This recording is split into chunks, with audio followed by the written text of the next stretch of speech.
Good morning. Can you all remain standing for a moment of silent prayer and meditation?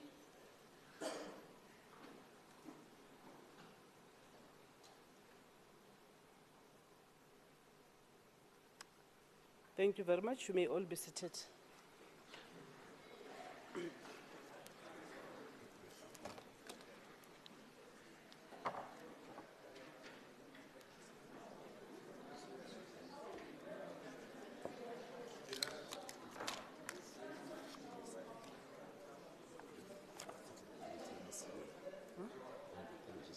Yeah. Yeah. Andrew?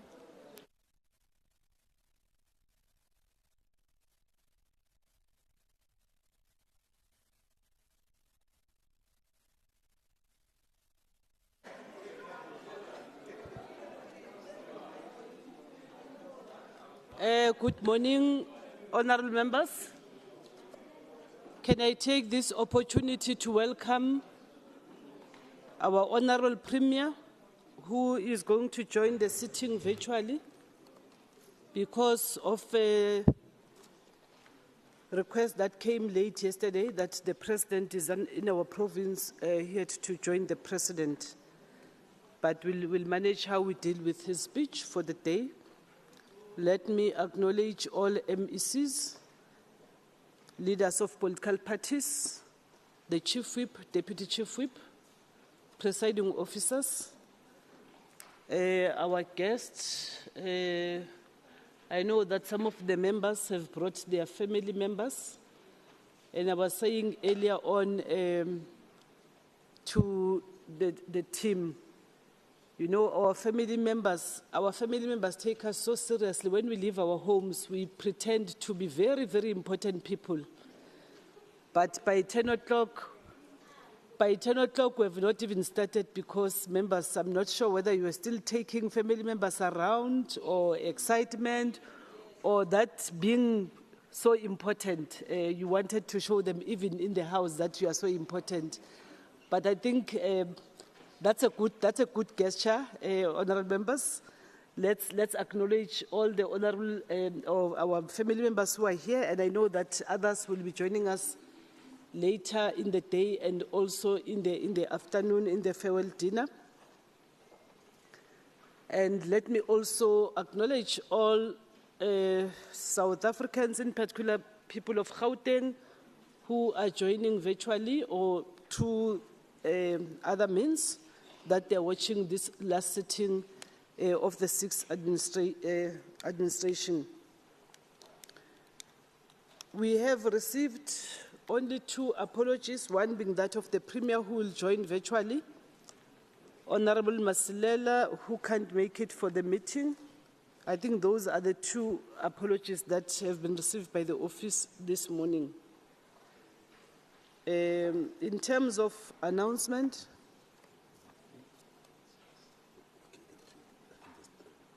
okay.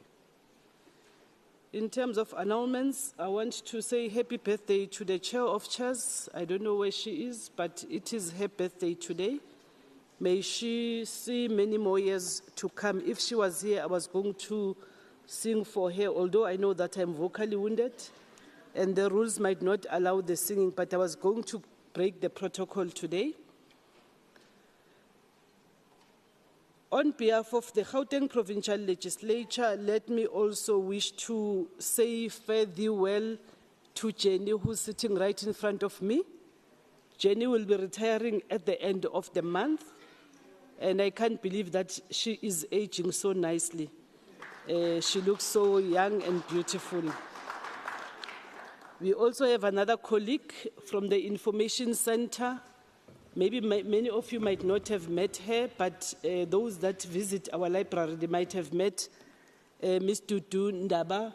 She's also retiring at the end of the month, and we want to wish them all the best wherever they are going to be, and they may find strength in the Lord and remain as beautiful as ever. On behalf of the Gauteng Legislature, again, I want to pass our heartfelt condolences to the families that perished in the George disaster, that building that collapsed. To the family of the retired Judge Mukhoro, our boxer who represented our country so well, Mr. Dingan Tobela, and our father, Mr. Mutwenyane. May their soul rest in eternal peace. Let me check if let me also, on behalf of all of you, pass our condolences to Bishop Adams, who has lost his sister. I know that the sister has not been well for some time. May you find strength in the Lord, Bishop.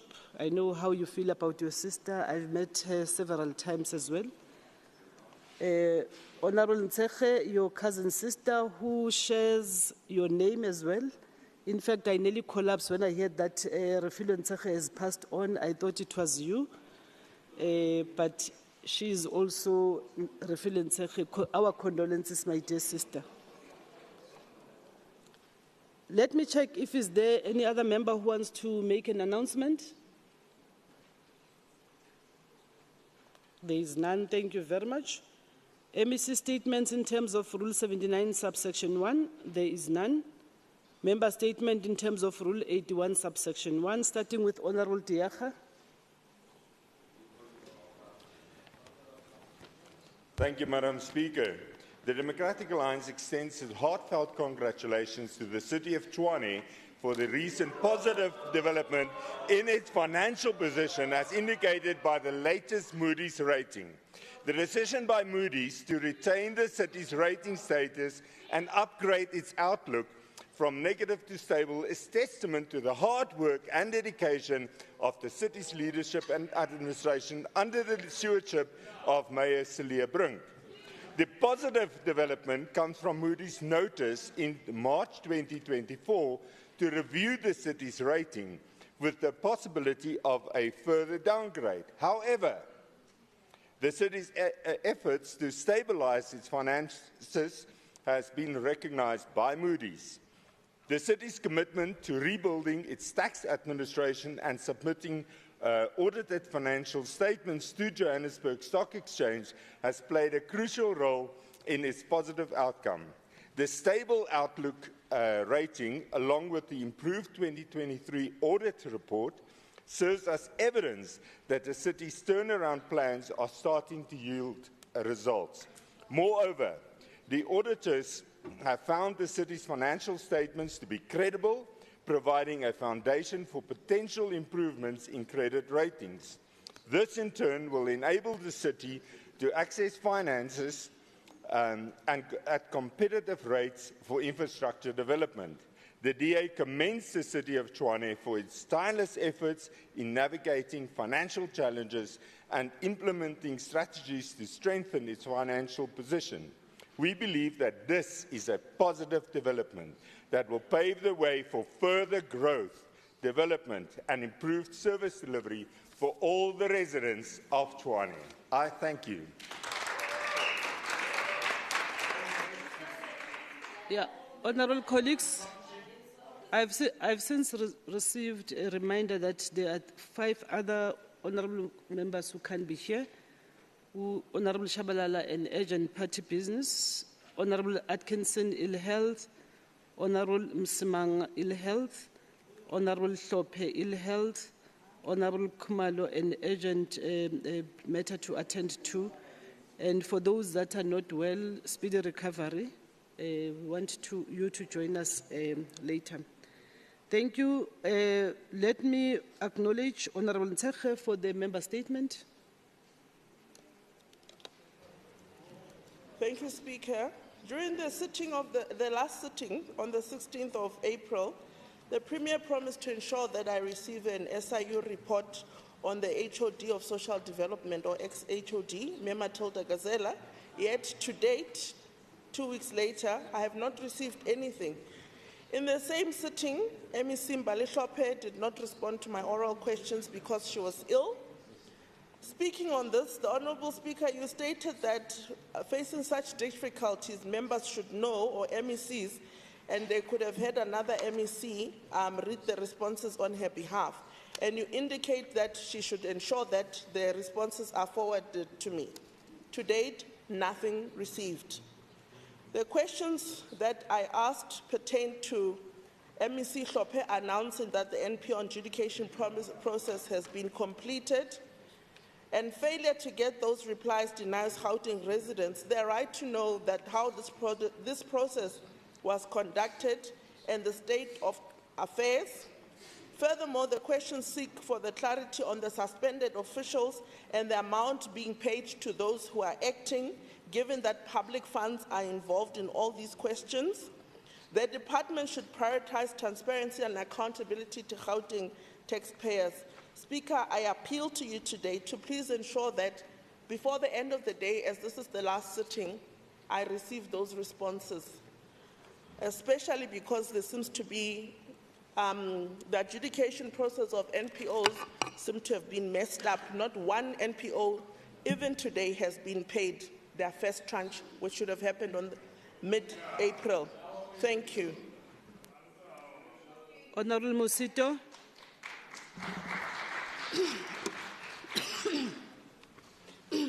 Thank you, Madam Speaker. The month of May is internationally known as the Workers' Month in recognition of the popular struggles for workers' rights and social justice.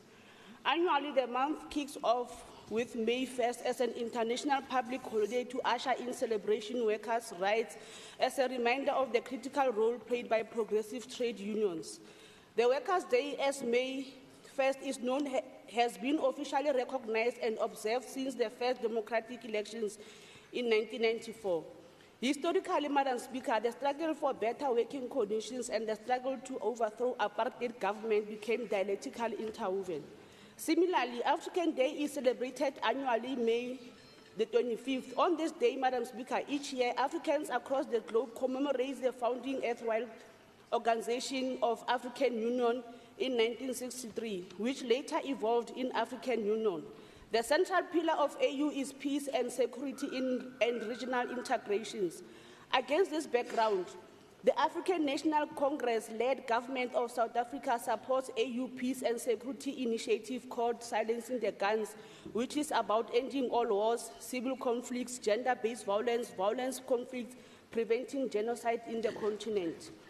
Madam Speaker, we celebrate this month with confidence since ANC-led Gauteng Department of Roads and Logistics continue to improve the infrastructure in our province for better people's quality.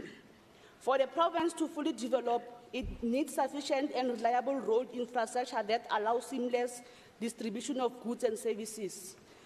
This also links people with access to opportunities for skills development and employment, healthcare, education, recreational and social activities. To this end, the ANC-led Department of Roads and Logistics under the capable leadership of MEC Kidiboni Diale-Tlabela managed to achieve remarkable milestones. Among the achievements includes, but not limited to, the completion of capital project, road maintenance, the department improved audit opinion from qualified and unqualified in 22 and 2023 financial year. G-Fleet from qualified to unqualified one in 2022 and 2023. Gautrain Management Agency tasked with managing the Gautrain project obtained a clean audit opinion in 22 and 2023 financial year.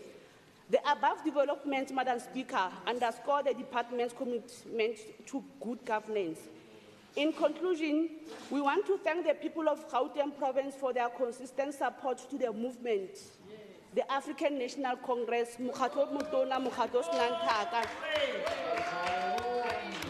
Come May, Madam Speaker, the 29th, victory is certain. The ANC will lead. Thank you, Madam Speaker. Honorable Malima.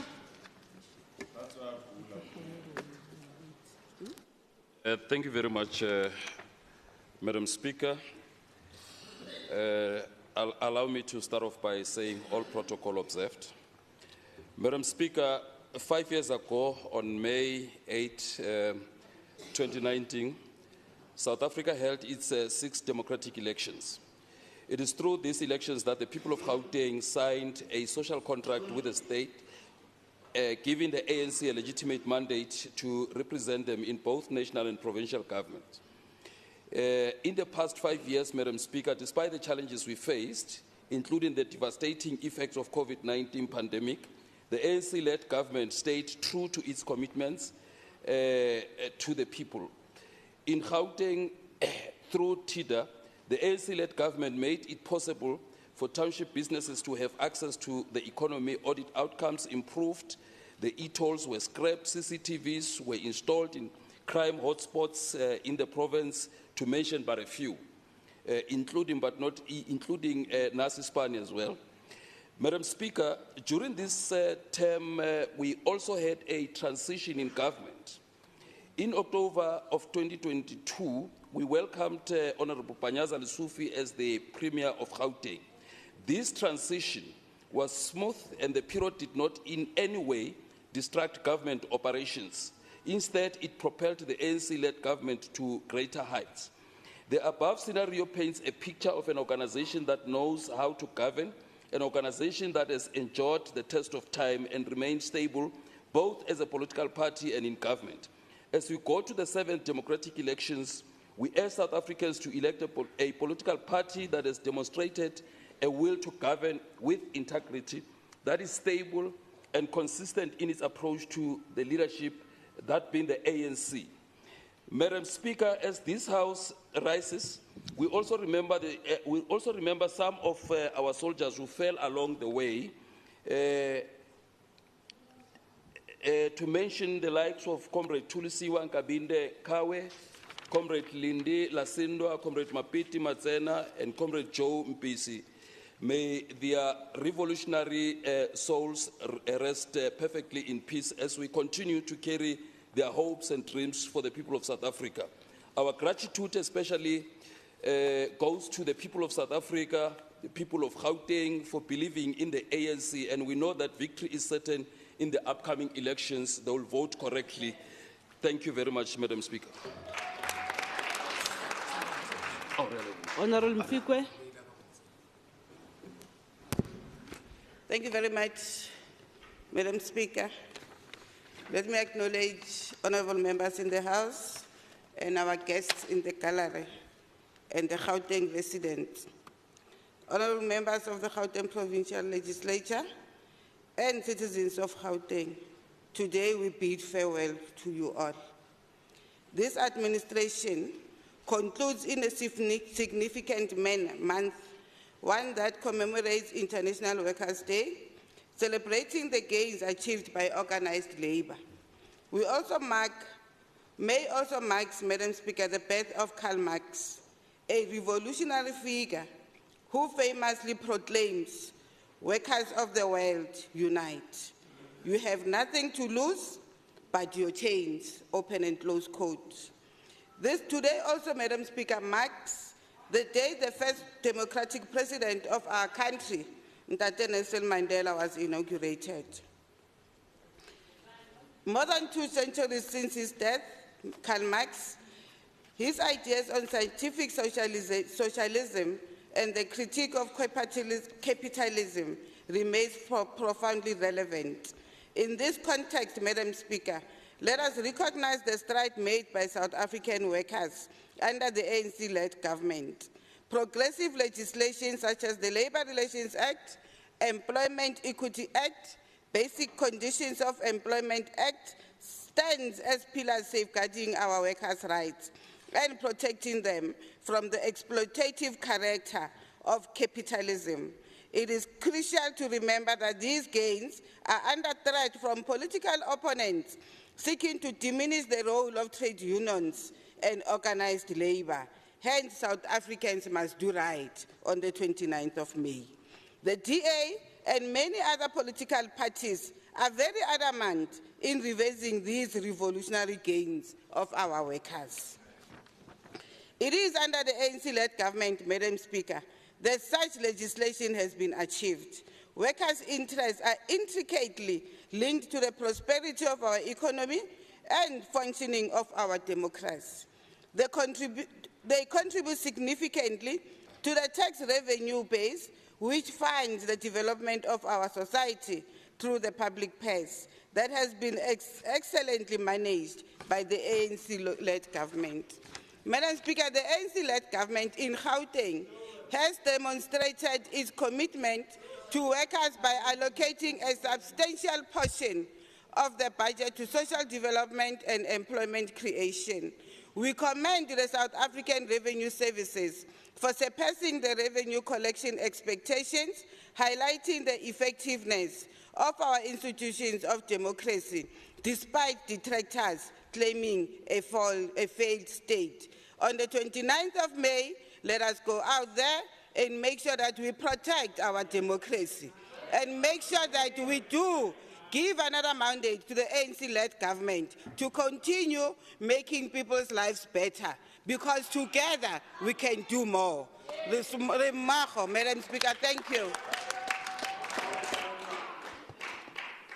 Honorable Makakula.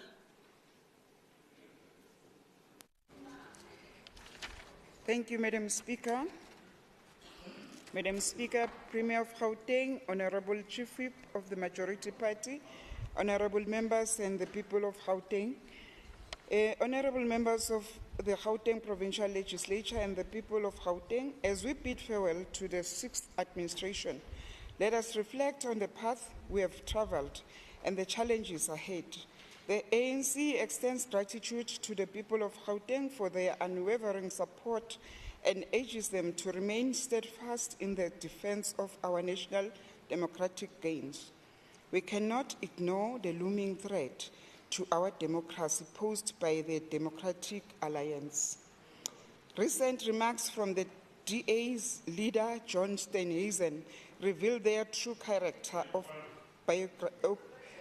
bigotry and division. Their derogatory remarks towards crime prevention wardens who are trained and employed by the ANC-led government in Gauteng demonstrate a pattern of racism and intolerance. Such rhetoric sustains harmful stereotypes and undermines our 30-year-old democracy. We stand behind the SACP in their endeavor to hold the DA accountable to pursue charges of crime injuria against the DA leader. The DA's recent advertisements stood to new lows by peddling baseless claims of ANC corruption and depicts the burning of our beloved South African flag. This flag is a beacon of unity and reconciliation. It stands as a testament to our victory over apartheid's dark legacy. The DA seeks to sow discourse and fear, undermining the progress we have made as a nation. Instead of fostering a debate, it resorts to fear-mongering and division and divide, threatening the very foundation of our democracy. Such a pathetic desperation is in the main given off by new dynamics in the upcoming elections. Faced with a real possibility of losing support in the polls, especially in the Western Cape, the DA is seeking to tighten its conservative base inherited from their national party, which is also sharply content with Freedom Front Plus. This act appeals dearly to this racist base, which after 30 years still yearn for the apartheid past. The right-wing drive of the DA to defeat the ANC is not about democracy, but rather about perpetuating the apartheid and colonial legacy inherited from its predecessor, the National Party. I think on the 29th May 2024, our people will make a mark to show who is the majority in this country and who is the people's government. Whether we like it or not, ANC will win these elections. Amandla. Honorable Modise.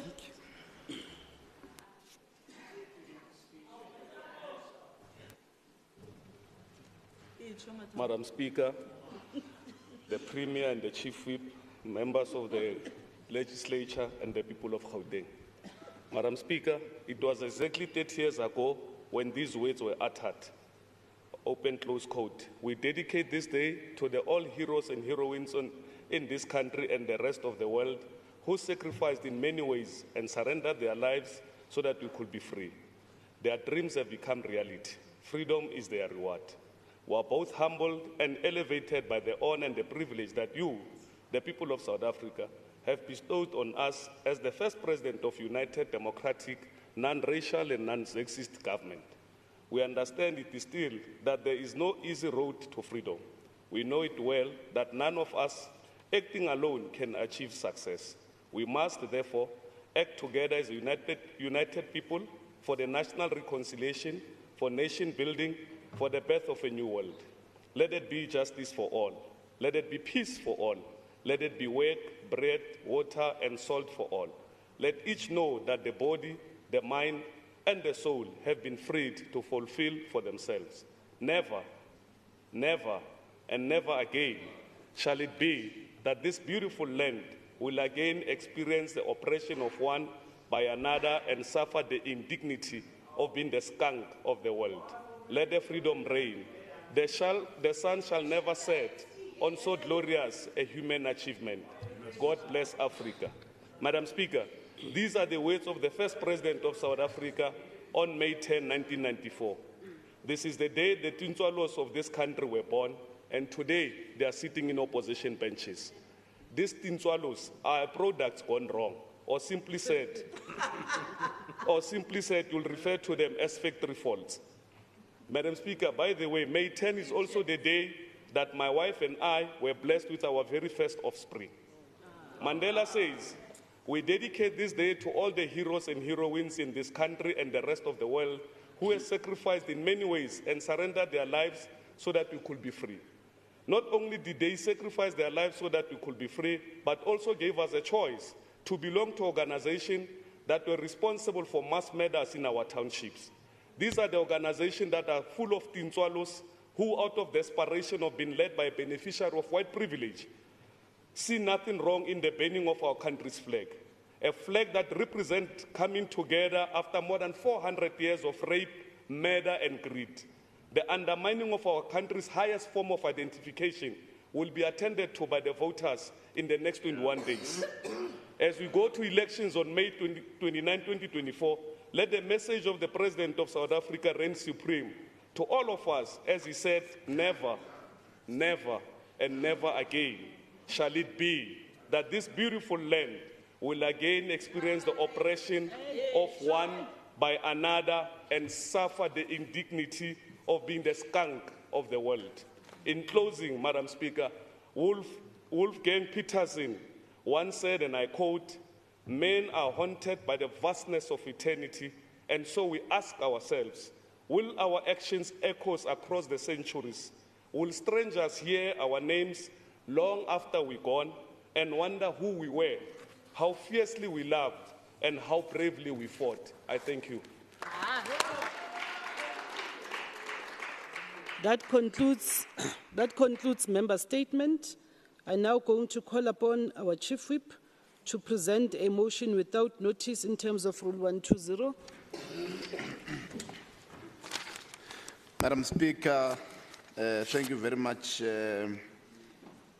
I, Member L.E. Makubela, the ANC Chief Whip, hereby tables the following motion in terms of the Rules 120, read with Rules 121 and 122 as follows. Noting that the following reports were not programmed for today's sitting, which is on Friday, the 10th of May, 2024, that firstly, the Petitions Standing Committee's fourth quarterly report of the 2023-2024 financial year. Secondly, the Committee for the Scrutiny of Subordinate Legislation, fourth quarterly report for the 2023-2024 financial year. 3, Petitions Committee report on the introduction of the Gauteng Petitions Amendment Bill. 5, Finance Portfolio Committee's report on the final voting mandate on the Division of Revenue Section 76 Bill. 6, that the Environment, Agriculture and Rural Development Portfolio Committee's report on the final voting mandate on climate change, Section 76 Bill. 7, Economic Development Portfolio Committee's report on final voting mandate on Electricity Regulation Amendment Bill, Section 76 Bill. 8, that the Education Portfolio Committee's report, as well as the dissenting views on the final voting mandate on the Basic Education Laws Amendment Bill, Section 76 Bill. 9, Transport and Logistics Portfolio Committee's report on the final voting mandate on the Railway Safety Section 76 Bill. 10, Environment, Agriculture and Rural Development Portfolio Committee's final voting mandate on the Preservation and Development of Agricultural Land Bill, which is also a Section 76 Bill. 11, the Finance Portfolio Committee's report on the final voting mandate on the Public Procurement Bill, which is also a Section 76 Bill. 12, Environment, Agriculture and Rural Development Portfolio Committee's final voting mandate on the Plant Health, which is also a Section 76 Bill. 12, the Transport and Logistics Committee's final voting mandate on the Marine Pollution, Prevention of Pollution from Ships, which is also a Section 76 Bill. And 13, the Privileges and Ethics Committee report on the Integrity Commissioner's investigation into alleged non-attendance of Honorable Koma to the Gauteng Provincial Legislature, House meetings and engagements. Therefore, I request that the House resolves as follows: that one, we add all of the above reports to the order of the day. I so move. Thank you very much, Madam Speaker. Any seconder to the motion? I'll ask the second. Seconded. I now put a question. All those in favor say yes. Yes. All not in favor say no. The ayes have it. The motion is adopted by the House. Let me check if is there a member who wants to give notice of a motion in terms of Rule 121. There is none. Thank you very much. Can I ask the Secretary to read the first order? Petitions Standing Committee's fourth quarterly performance report for the 2023-2024 financial year. Honorable Litswalo. Thank you very much, Madam Speaker. And might I say greetings to the residents of our beloved province, a province which has demonstrated love for the African National Congress. On this last day, as the chairperson of the Petitions Standing Committee in the 6th legislative term, I would like to invoke the words of Premier Andrek Banyaza Lesufi, who in his inaugural speech on the 6th of October 2022 made a commitment, open quote, "It takes all of us to pick ourselves up." Our citizens are confronted with many challenges, but we must remain firm to defend, shield, but most importantly, serve them, close quote. The Petition Standing Committee remains resolute in its function to serve the marginalized and despondent, and in doing so, turn the tide of people becoming dissatisfied with government. The process of a petitioning truly addresses what Premier Lesufi affirmed in his maiden SOPA speech on the 20th of February 2023, that the 6th administration still strive to improve the lives of those living in townships, informal settlements and hostels. We are a committee that ensures that no citizen should feel that their concerns have fallen on deaf ears. We therefore instill hope in situations where despair is starting to grow. Madam Speaker, permit me to read this report summatively.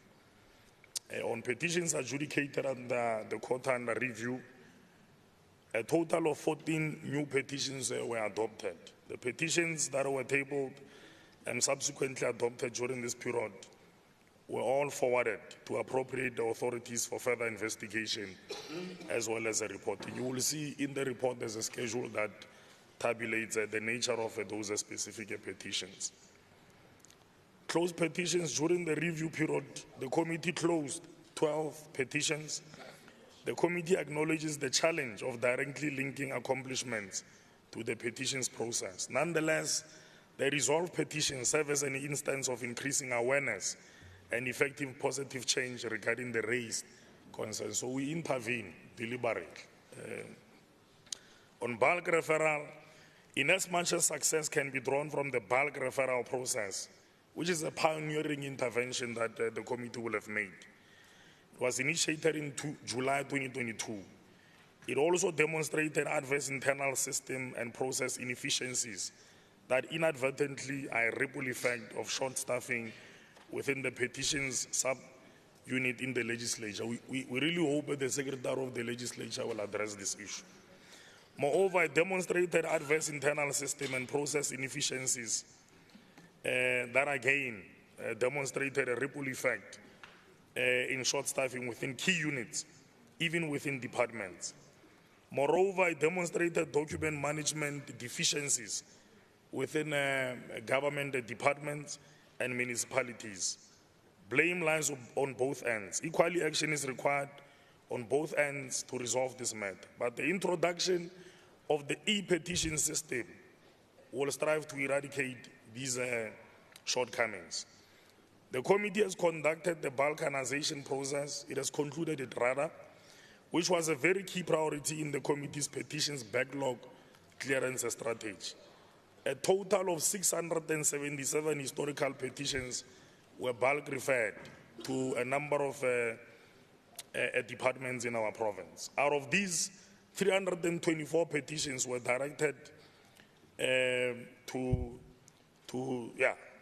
departments, while the remaining 353 were intended for the local governments or different municipalities through the COCTA department.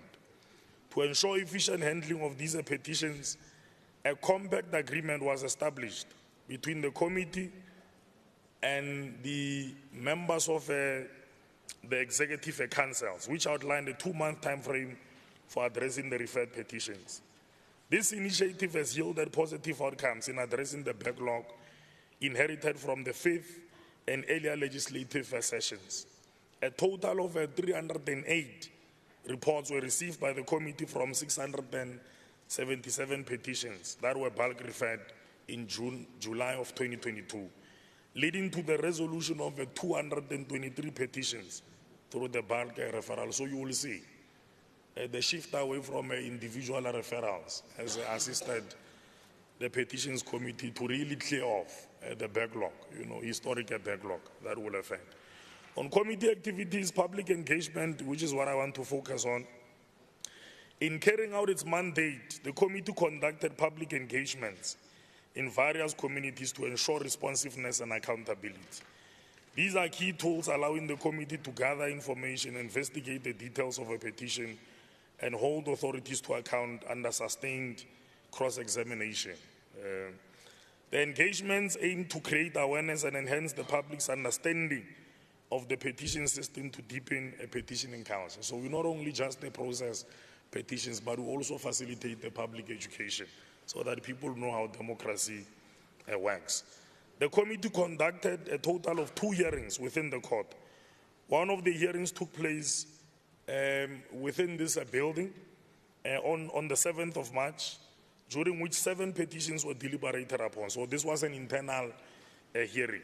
The hearing focus was on matters concerning land, including the construction of a school in Doornkop, safety concerns in a number of communities, damage the infrastructure, and housing issues. So housing issues remain, standing items for consideration. The second hearing took place in the region of Tshwane, in a township called the Refilwe, which is in the environs of Kalinen, on the 14th of March. 7 petitions were discussed, focusing on the construction of a clinic, road development, land disputes, and the delivery of basic services. This session served as a continuation of the previous one, which was scheduled for the 3rd quarter by God Council by the city of Tshwane. So the very same Tshwane that is being led by the DA failed in assisting us to respond and account to the residents of Tshwane. On March the 12th, the committee held a meeting with the senior officials of the city of Tshwane. So this was instructive. So we invoked our powers to hold the city of Tshwane accountable, to address their shortcomings in serving the petitioners.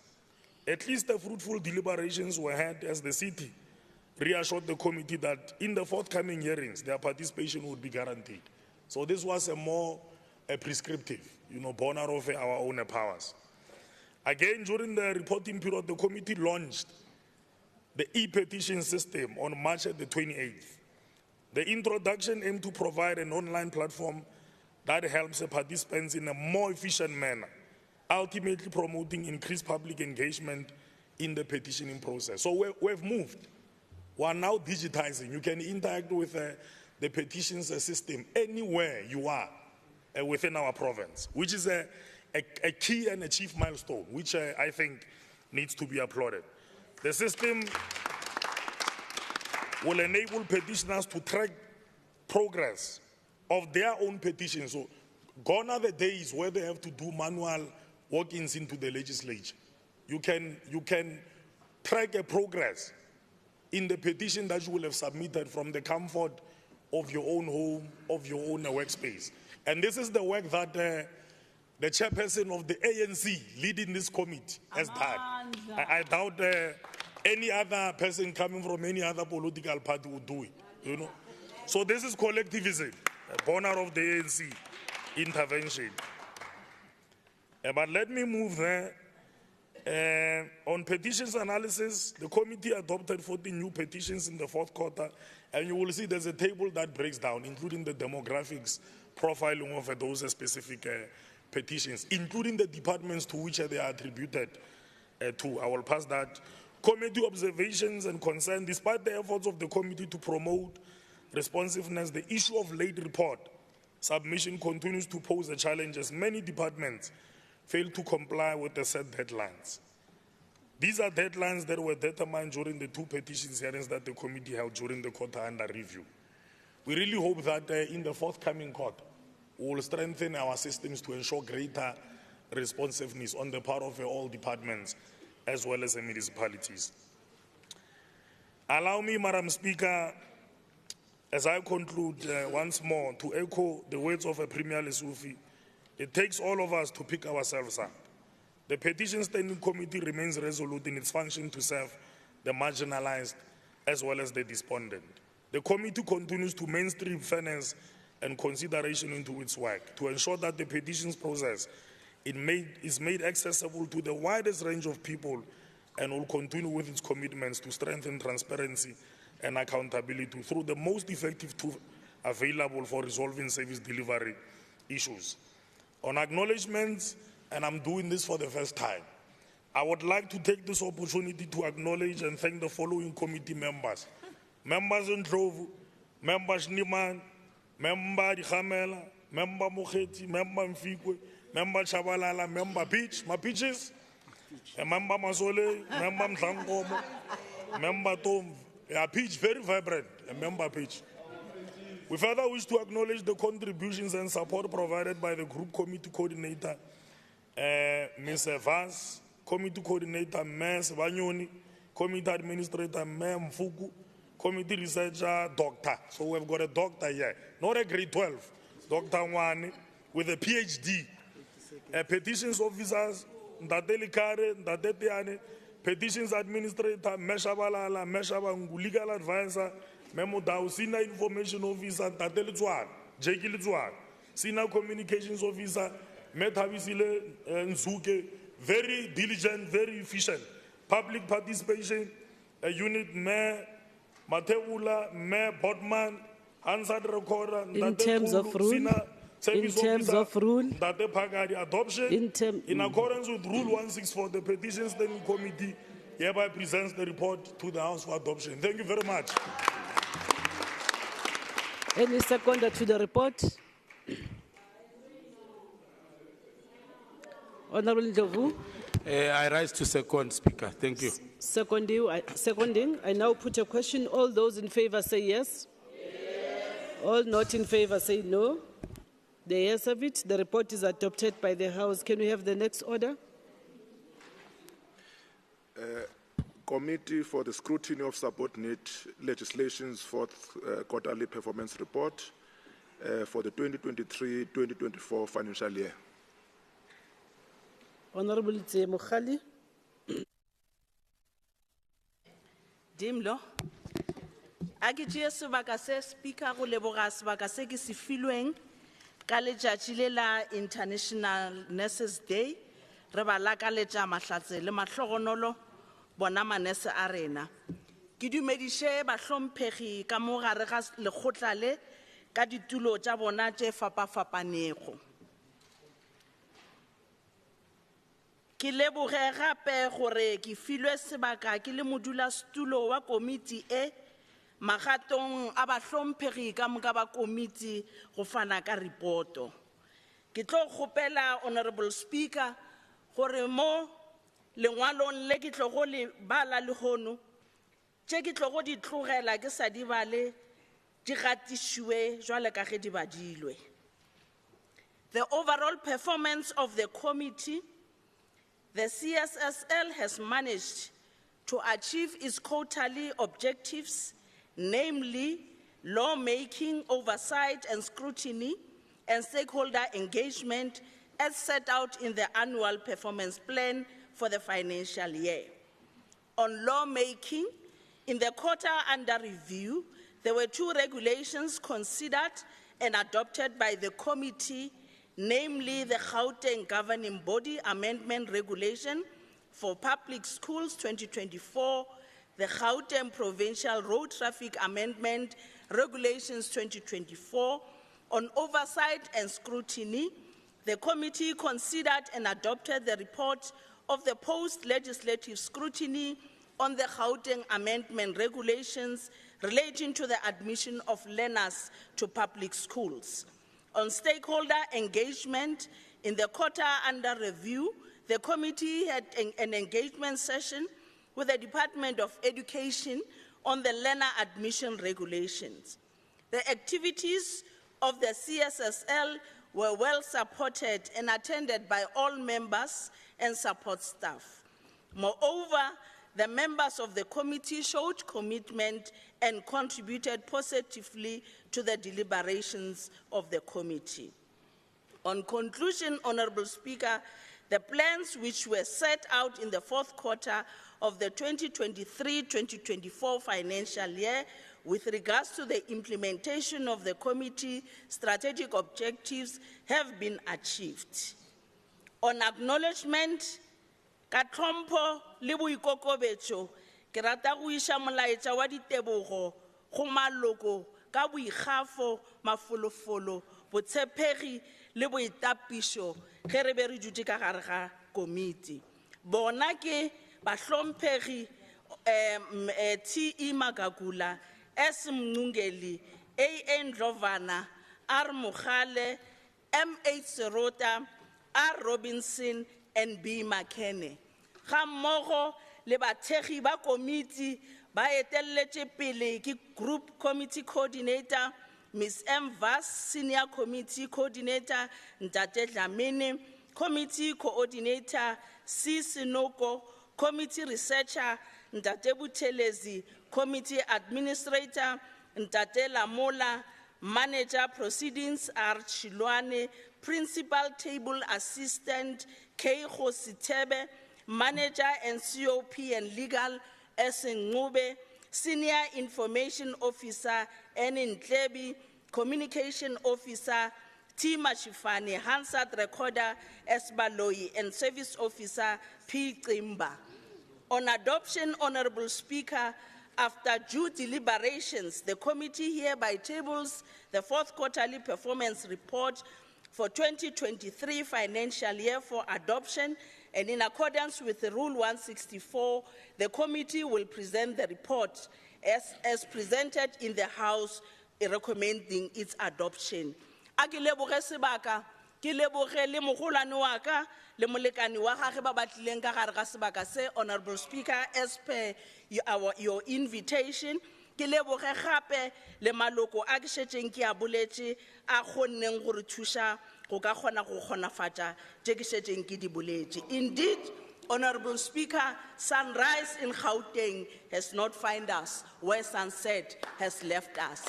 Na ke le ngwetsi ya dikwena tša Mokotedi, morwedi wa bana re kgomo, ke a leboga. Any seconder to the report? Honorable Mukhale. Speaker, I rise to second. Seconded. I now put a question. All those in favor say yes. Yes. All not in favor say no. Yes. The yes of it. The report is adopted by the House. Can we have the next order? Thank you, Honorable Speaker. The next order is the introduction of the Gauteng Petitions Amendment Bill G002 of 2024, read in line with Rules 191 together with Rule 192.4 of the Standing Rules by Honorable Lutswalo. Thank you. Honorable Lutswalo.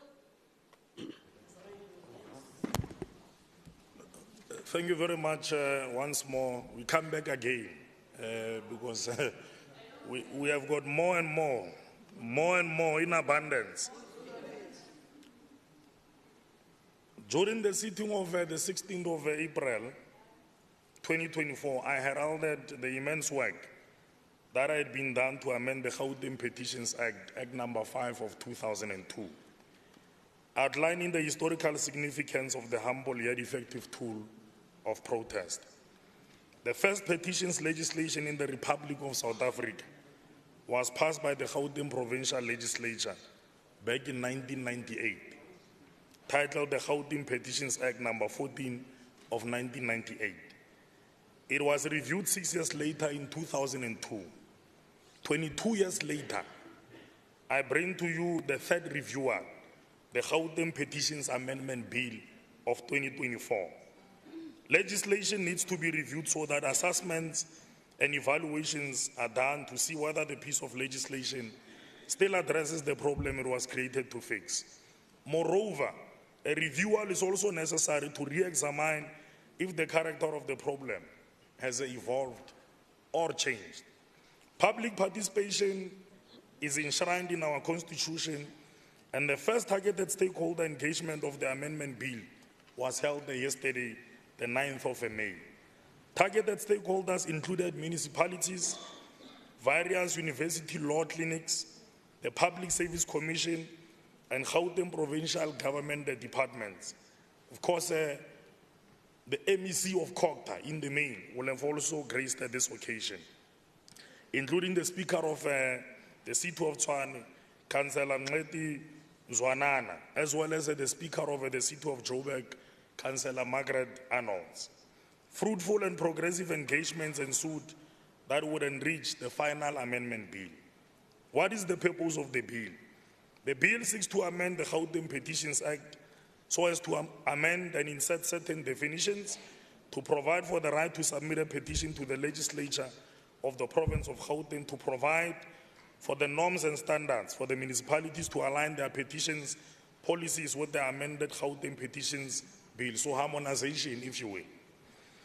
To encourage the people of Gauteng to exhaust all remedial measures before escalating to the legislature. Below, I will take the House through the various clauses summatively on what this bill seeks to regulate. Clause 1 specifically deals with the definition clauses. There were some definitions that were not catered for in the Principal Act.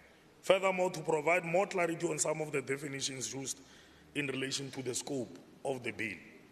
Clause 2 provides for the purpose of the bill, namely to enact legislation required by Section 17 of the Constitution regarding the submission as well as processing of petitions in the legislature. So you will see we are sort of expanding but also strengthening the scope of the bill. I will not go through line by line for that. And then the interpretation clause, the clause deals with the interpretation of the act, so that you are able to invoke an objective meaning to the applicability of the act. It provides for the scope of the act and the spirit and the letter of the Constitution. It contextualizes the manner in which the act must be interpreted. Clause 3 provides for the promotion and facilitation of public participation in line with the Constitution and enhancement of a democracy. So we're moving a step further in ensuring that agency is not only being provided for, but it's seen to be done. Clause 4 provides for the process of a submission of a petition, including introducing newer mechanisms, such as the e-petitions, which would enable a greater interactions with the system. Clause 5 provides for the process that needs to be followed before seeking the intervention of the legislature. So over time, what we'll have picked up is that many of our residents bypass a municipal administration and quickly run into the petitions committee. So we now want a systemic way of ensuring that we do not undermine the local sphere of government, and that there should be a demonstration that issues that have been raised at that level would have firstly been recorded with those specific administration. Clause 6 provides for the process that needs to be taken by the committee in processing a petition. So this is in addition to what is currently within the Principal Act. Requires a detailed report from a body of persons to whom a petition was submitted to provide the committee with the steps taken in addressing the complaint. So we are now making it mandatory, including even departments. It becomes a mandatory that even in your quarterly reports, that feature of the petitions management section, it's no longer just a by the way undertaking. It now becomes mandatory, so that even the Auditor General will assess you on it. Amendment of Section 12 of the Act, accountability of the Executive Council as well as committee. This clause provides for reporting by the committee to the legislature. The clause was also amended to ensure responsiveness of the Executive Council in the province, which includes the responses to petitions needing to be timeous, to ensure that there's proper delegation to all committee meetings of the legislature. So gone are the days would we maintain the juniorization of the accountability. So everybody that would be appearing before the committee will only be seen it. Otherwise, those that are faltering the provisions of the Act will be held accountable. So we're moving. The 4 weeks period for responding to petitions was also amended to ensure alignment with the program of the legislature. Amendment of Section 13, this clause provides for the procedure during the hearing of oral evidence. So we're going to be hearing a lot of that, because there will be a lot of subpoenas, there will be a lot of summons, indiscriminately, irrespective of your stature, irrespective of your standing. Section 19 provides for the short title and the commencement of the Act, which indicates a year in which the bill will be adopted. The Act of petitioning, as I conclude, has never been a polite, ineffectual method of politics. The Act of petitioning has been and continues to be a mechanism to hold the executive accountable to service delivery shortcomings. These amendments only enhance the objectives of the Petitions Act and calls for all those in the accountability ecosystem to carry their weight and service the residents of Gauteng. Allow me to present this amendment bill to the House. Thank you very much. Any seconder to the bill? Honorable Mfikwe. I rise to second, Madam Speaker. Thank you.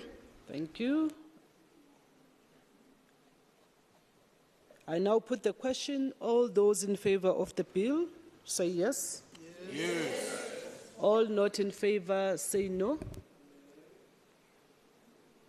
The yes have it. The bill is adopted by the House. Can we have the next order? Thank you once more, Honourable Speaker.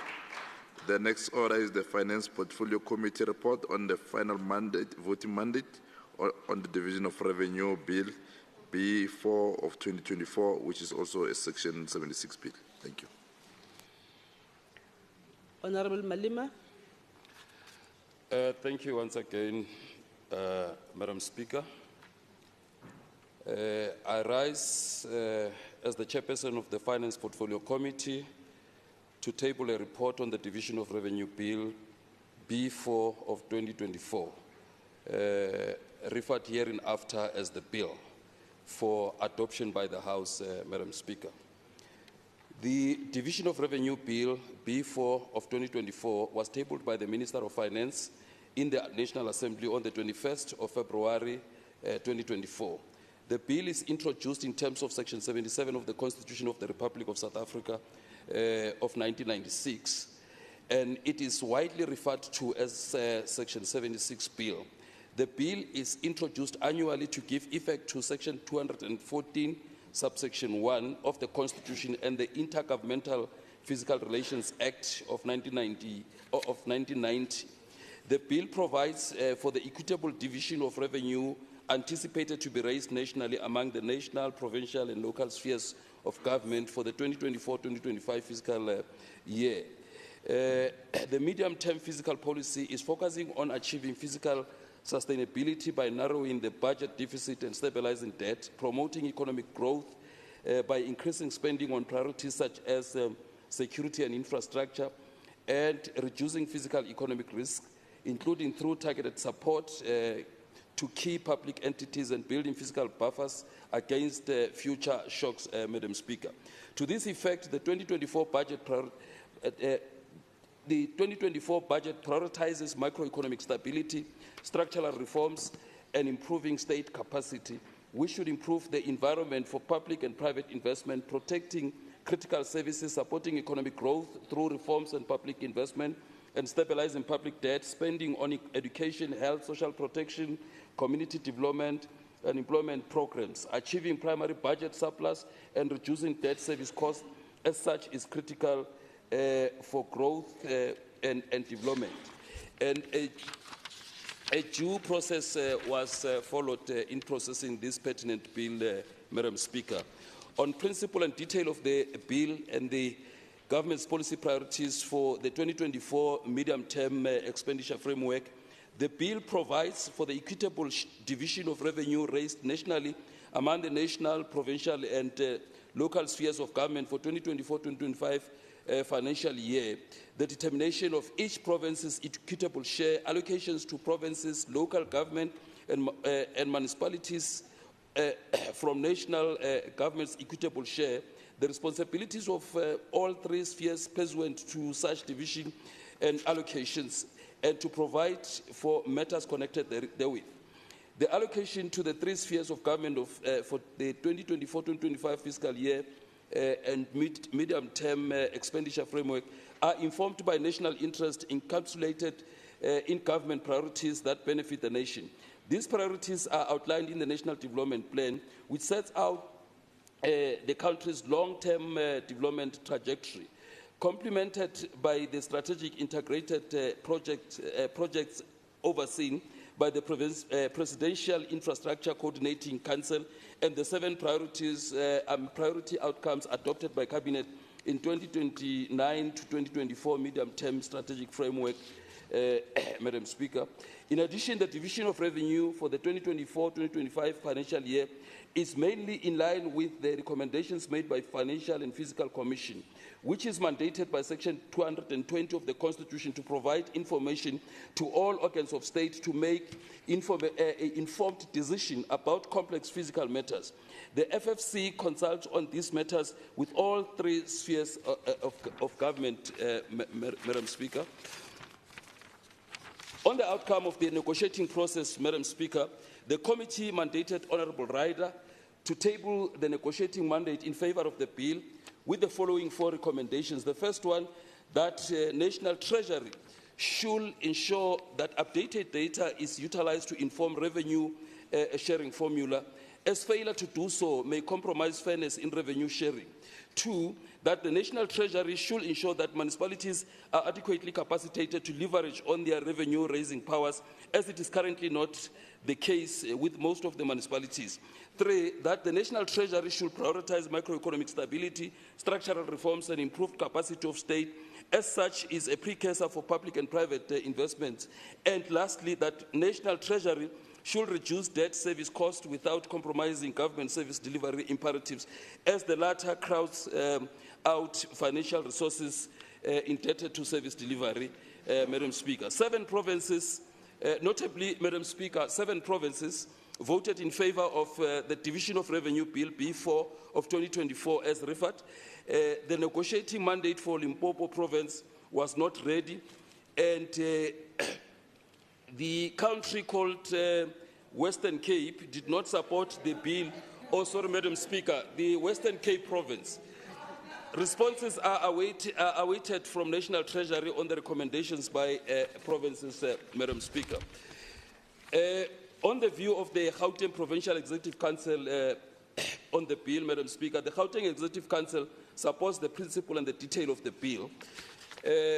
And, Madam Speaker, on final position adopted by the committee, after due consideration, the Finance Portfolio Committee, in accordance with Rule 163, adopted the report in support of the Division of Revenue Amendment Bill B4 of 2024, Section 76, as referred, and recommends its adoption by this House.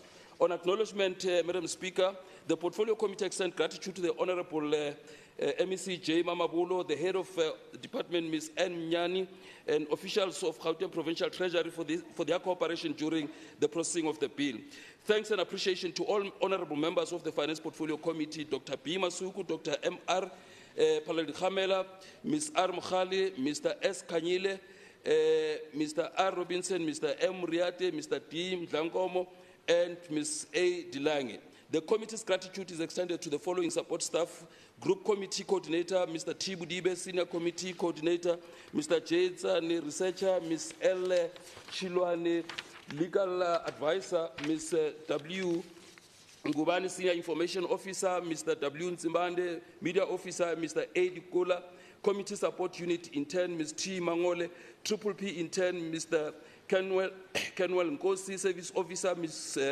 R. Msimanga, and Hansard Recorder, Ms. R. Singh. Thank you very much, Madam Speaker.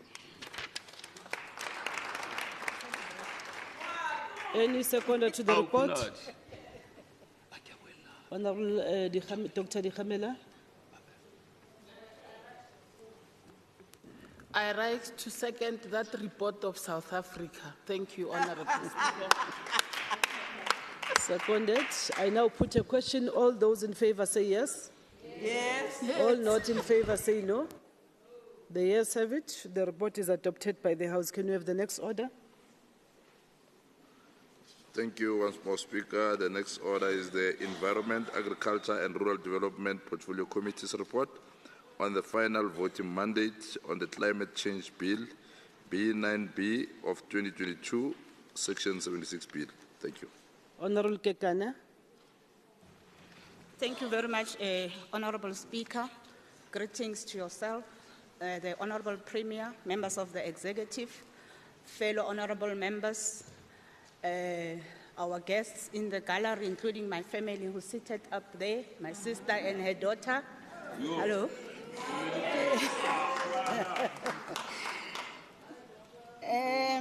Honourable Speaker, I am going to be presenting to this House, with the permission of the committee, the Agriculture and Rural Development Portfolio Committee, a bill on the final voting mandate on the Climate Change Bill, B9B 2022, in terms of Section 76.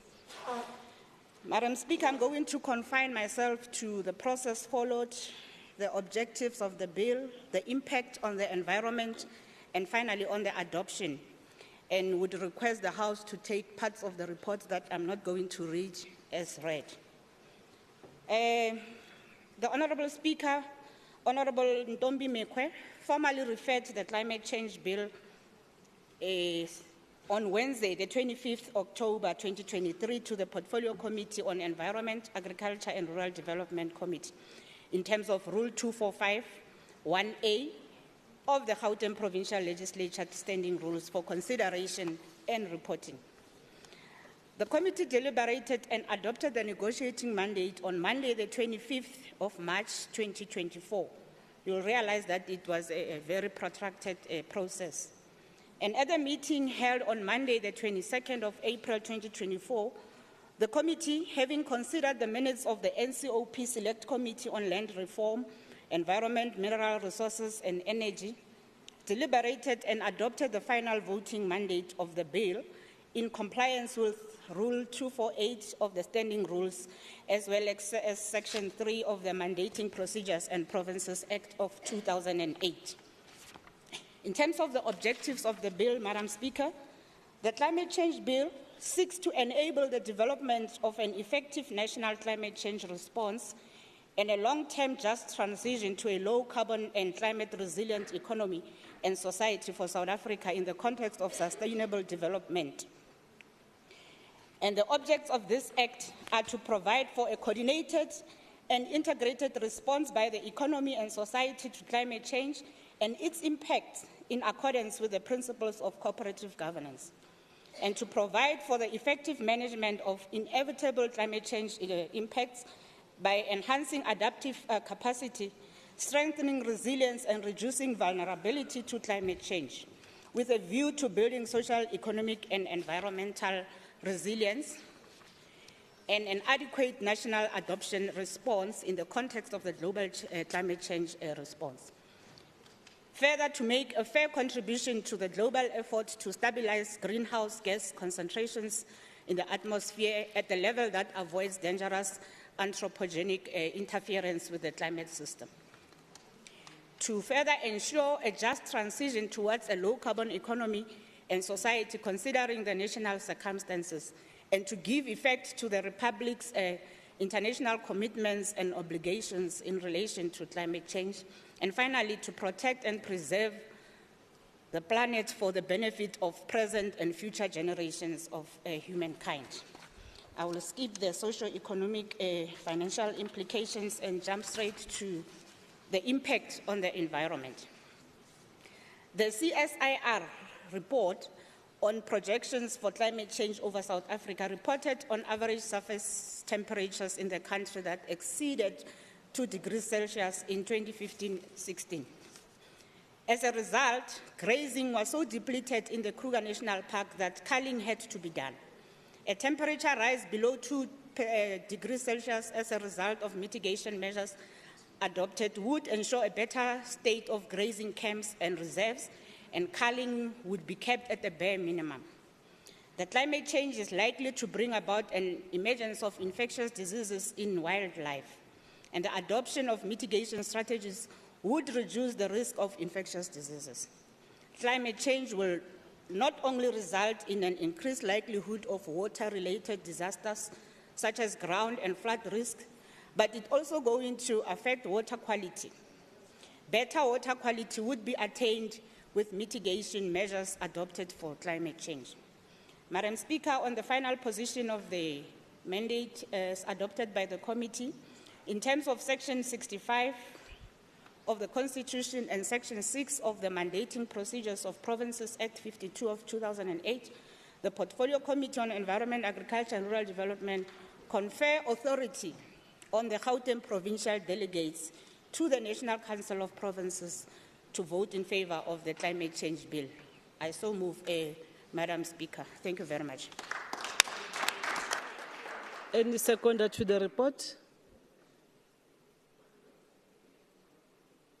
Honorable Kanyana? I rest second. Seconded. I now put a question. All those in favor say yes. All not in favor say no.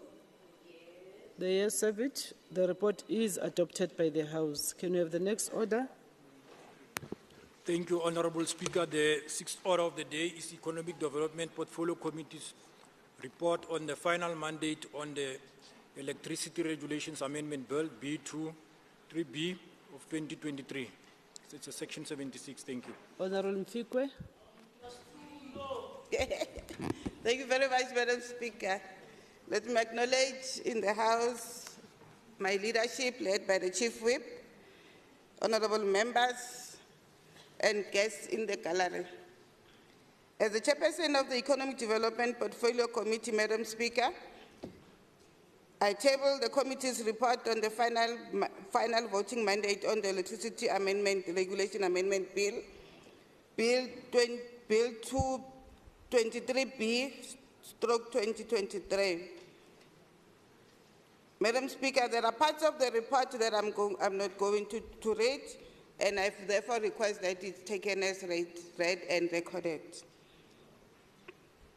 The objectives of the bill is to improve the administration of the Act, provide for additional electricity, new generation capacity, and electricity infrastructure, to provide for the establishment, duties, powers, and functions of the Transmission Systems Operator Company Limited, to also provide for an open market platform that will allow for competitive electricity trading, to assign the duties, powers, and functions of the Transmission System Operator SOC Limited to the National Transmission Company South Africa SOC Limited, to provide for delegation and assignment, to also provide for offences and penalties, and to provide for transition provision. The final position and adopted by the committee, after due consideration, Madam Speaker, the Economic Development Portfolio Committee, in accordance with Rule 1172C, read together with Rule 164, the committee presents to this August House the report on the final voting mandate in support of the Electricity Regulation Amendment Bill 2023, B23B 2023, Section 76 Bill, as referred, and recommends its adoption by the House. In terms of Rule 24, 248, 234, and 5, read together with Section 65 of the Constitution of the Republic of South Africa, the Portfolio Committee on Economic Development recommends that the House confer authority of on the Gauteng Provincial Delegate to the National Council of Provinces to vote in favor of the Electricity Regulation Amendment Bill 2023, B23B/2023. Madam Speaker, on the acknowledgement, I want to really appreciate my appreciation and express to all members of the committee for the commitment to oversight and lawmaking process.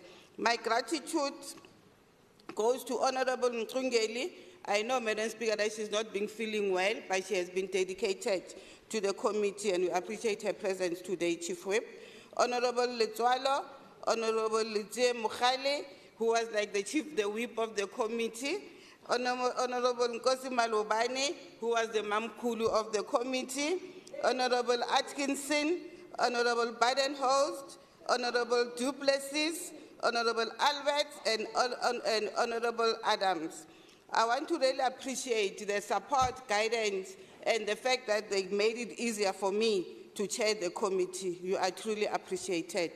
Further appreciation goes to the alternate members of the committee, Honorable Bosch, Honorable Mukwebo, and Honorable Hoffman. On behalf of the committee, Madam Speaker, these I seldom forgotten people that assist the committee, and I want to appreciate them as well for making it easy for one to do her work in the committee. Group Committee Coordinator, Mr. Chibudibe, Researchers, Mr. A. Malapane, Ms. M. Mahori, Senior Committee Coordinator, Mr. T. Nkosana, Committee Administrator, Ms. V. Mukubezi, our Hansard Recorder, Mr. S. Minyuku, Public Participation Officer, Mr. B. Lomo, Service Officers, Mr. Z. Mabaso, Communications Officer, Mr. Tindo, our Information Officer, Ms. A. Nechivuyu, Ms. M. Kekana, Committee Legal Advisors, Ms.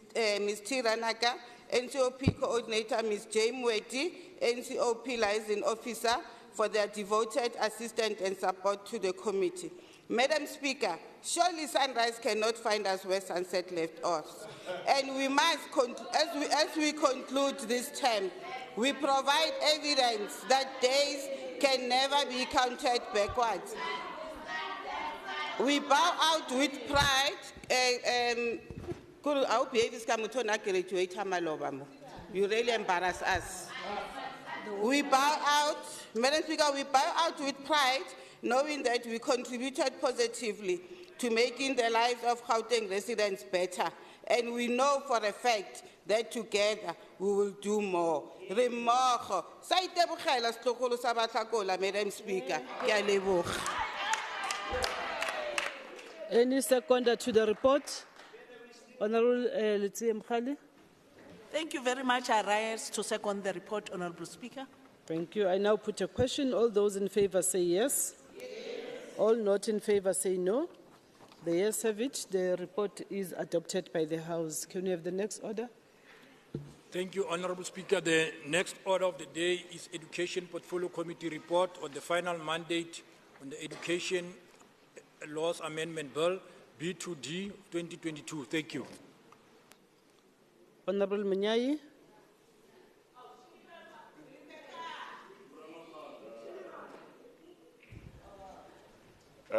Mudzulatshidulo na mwambili bomehwe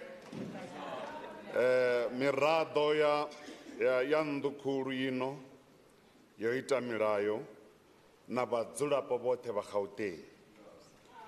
Murangaphanḓa vho Faro Chimebi vho Lesego Makhubela ri khou vha ṱhonifha na bona. Nṋe Tshilidzi Munyai ndi mudzulatshidulo wa komiti ya zwa pfunzo. Ndi vhea mulayotibe wa pfunzo une wa vhidzwa uri ndi wone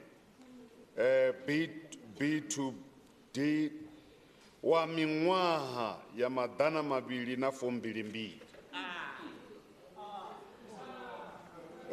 Mudzulatshidulo na muambeli wa nnḓu ino ya milayo zwine thi nga zwivhali kha vha zwi dzhie uri zwo vhaliwa. Mulayotibe wo tshimbila nga nḓila yo teaho nahone hu tshi khou tevhelwa milayo yoṱhe ya shango. Mulayotibe wa pfunzo ri khou ita uri u tsireledzee. Tshintsho dzoṱhe dzine ra khou dzi ita uri dzi vhe hone ndi u ita uri mulayo uno u tsireledzee, ri tsireledze pfunzo, ri dovhe ri tsireledze na mulayo gwagwama wa shango ḽoṱhe une wa vhidzwa uri ndi yone constitution. Theo yo fhedzisaho ndi ya uri vhoṱhe vha tikedze mulayotibe wa zwa pfunzo ri dovhe habe ri ite uri hezwi zwi tshimbile zwavhuḓi vhoṱhe vha tendelane na riṋe hangeini kha select committee ya NCOP. Ri khou livhuwa vhoṱhe vho ri tikedzaho vha miraḓo ya komiti ino. Ri livhuwe vhoṱhe ri songo vha amba nga madzina vhoṱhe vho ri thusaho kha komiti ino uri mulayo hoyu u tshimbile zwavhuḓi. Ndi khou livhuwa muambeli na mudzulatshidulo. Ndaa.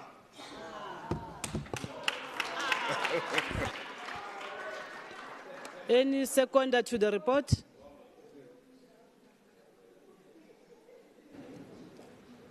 Honorable Musito. Madam Speaker, I stand to second the report. Thank you. I now put a question. All those in favor say yes. Yes. All not in favor say no. No. The yes have it. The report is adopted by the House. Can we have the next order? Thank you, Honorable Speaker. The next order of the day is Transport and Logistics Portfolio Committee report on the final mandate on the Railway Safety Bill B7B 2021. Thank you. Honorable Schneemann. No, thank you very much, Madam Speaker. I wish to rise to present the final voting mandate of the Rail Safety Bill B7B 2021. And I'd like to ask that those sections that I don't read be taken as read.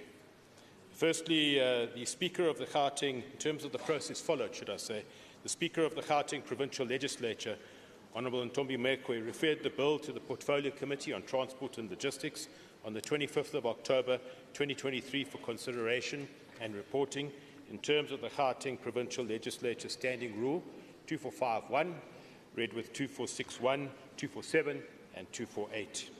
On Friday the 8th of March 2024, the committee held a public hearing on the Rail Safety Bill in the Vereeniging City Hall in the Citybeng District Municipality with stakeholders in order to solicit inputs on the bill. And then on Friday, the 15th of March 2024, the Department of Transport and Logistics presented its position on the Rail Safety Bill, followed by the presentation of the socio-economic impact by the Research Unit, and the NCOP and Legal Services Unit presented the legal opinion on the bill. At the committee meeting held on Tuesday, 7th of May 2024, the committee, having considered the minutes from the NCOP Select Committee on Transport, Public Service and Administration, Public Works and Infrastructure, deliberated and adopted the final voting mandate on the Rail Safety Bill. In brief, the purpose of the bill seeks to provide for the regulation of railway safety in the Republic, to provide for the continued existence of the Rail Safety Regulator, to provide for the board and governance structures of the Railway Safety Regulator, to provide for railway safety permits, to provide for rail safety critical grades and safety management systems, to provide for a national railway safety information and monitoring system, to provide for a legal framework to enforce compliance with the Act and to deal with railway occurrences, to provide for an appeal mechanism, to provide for transitional arrangements and the repeal of the National Railway Safety Regulator Act 2002, and to provide for matters connected herewith. In terms of Section 65 of the Constitution, read with Section 6 and 8 of the mandating procedure of the Provinces Act 52 of 2008, as well as Rule 248 of the Gauteng Provincial Legislature Standing Rule, the Portfolio Committee on Transport and Logistics confer authority on the Gauteng Provincial Delegate to the National Council of Provinces to vote in favour of the Railway Safety Bill B7B 2021. I wish to also take this opportunity to express my appreciation to all members of the Portfolio Committee, and let me name them for the first time that I've done this: the Deputy Speaker, Member Munyai, Member Musito, Member Lidwaba, Member Khadebe, Member Masoleng, Member Duplessis and Member Nell. Let me also express my sincere thanks to all the staff, the committee support team, and for the work that they've done, and I did thank them yesterday in a Portfolio Committee. I want to just say this, that we have travelled on roads, we have travelled on trains, we have travelled by air, we have visited taxi ranks, licensing centres, we've travelled through airports, we've visited traffic management centres, we've used the car train, and we've witnessed the e-tolls being switched off. In all of these journeys and visits, as a Portfolio Committee, we have witnessed the work of the Gauteng ANC-led provincial government at work in improving transport and rail services for the citizens of Gauteng. And on the 29th of May, I want to urge all the residents of Gauteng to go out in their numbers and to vote for the ANC, so that in the coming 5 years we can continue to experience improved rail and transport services in our provinces. Thank you very much. Any seconder to the report? Honourable Lidwaba. Madam Speaker, I rise to second. Thank you. Thank you very much. I now put a question. All those in favour say yes. Yes. All not in favour say no. The yes have it. The report is adopted by the House. Can we have the next order? Thank you, Honourable Speaker. The next order of the day is Environment, Agriculture and Rural Development Portfolio Committee's report on the final voting mandate on the Preservation of Development of Agricultural Land Bill B8B of 2021. Thank you. Honourable Kekana. Thank you once again for the opportunity to present this report to the House, Honourable Speaker.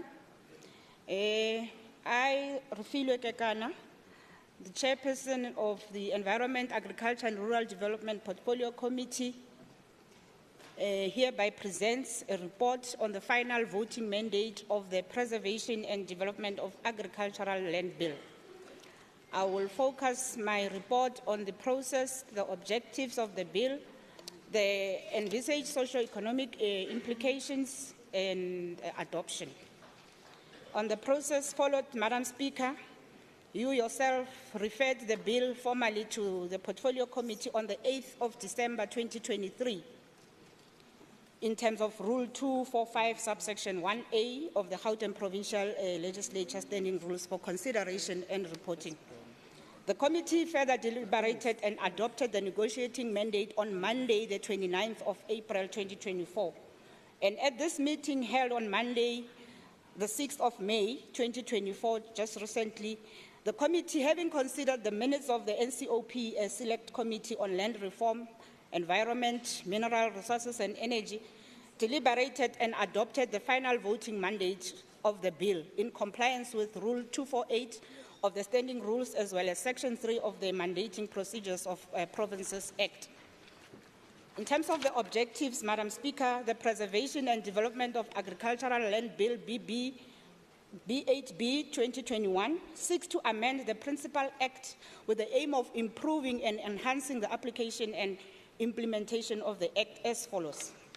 1, to promote the preservation and sustainable development of agricultural land, to establish evaluation and classification systems for agricultural land, to demarcate protected agricultural areas to ensure that agricultural land is preserved and protected against non-agricultural uses in order to promote long-term agricultural production, to implement a coordinated national framework, including norms, standards, and authorizations for the use of agricultural land, and to promote and encourage viable farming units from a long-term economic, environmental, and social perspective, to discourage land use changes from agricultural to non-agricultural uses to prevent the fragmentation of the agro-ecosystems and to facilitate concurrent land uses on agricultural land without jeopardizing the long-term food security, and to provide for mitigating measures to counteract the loss of agricultural land and the impact of non-agricultural land developments,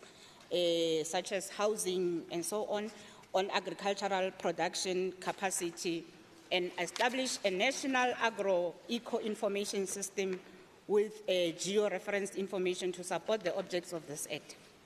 In terms of the envisaged socio-economic implications, Madam Speaker, the socio-economic impacts that will be brought about by the bill are envisaged as follows. The bill would firstly ensure a legal regime where natural agricultural resources enjoy the same legal status and protection in the public space as is provided competing land uses. The bill, though, does not preclude the coexistence of other competing sectors with agriculture, such as your housing and mining. The preservation of agricultural land will be prioritized and would help to curb the loss of such land and thus ensure continued food production, which is essential to food security, which is a priority of this government, Madam Speaker, which would be especially beneficial to the disadvantaged communities in our tish areas. This resonates with Chapter 2 of the Bill of Rights, whose Section 27 advocates access to sufficient food for everyone in the country. The release of land to be used for farming by the state would ensure that the state agricultural land is made available to people that intend farming and that have otherwise not have been able to embark on such exercise for lack of securing agricultural land.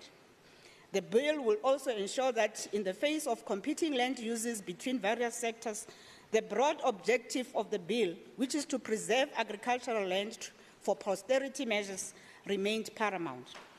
And the bill seeks to replace the subdivision of the Agricultural Land Act, the SALA, over which the government could not exercise control as it applied to private land.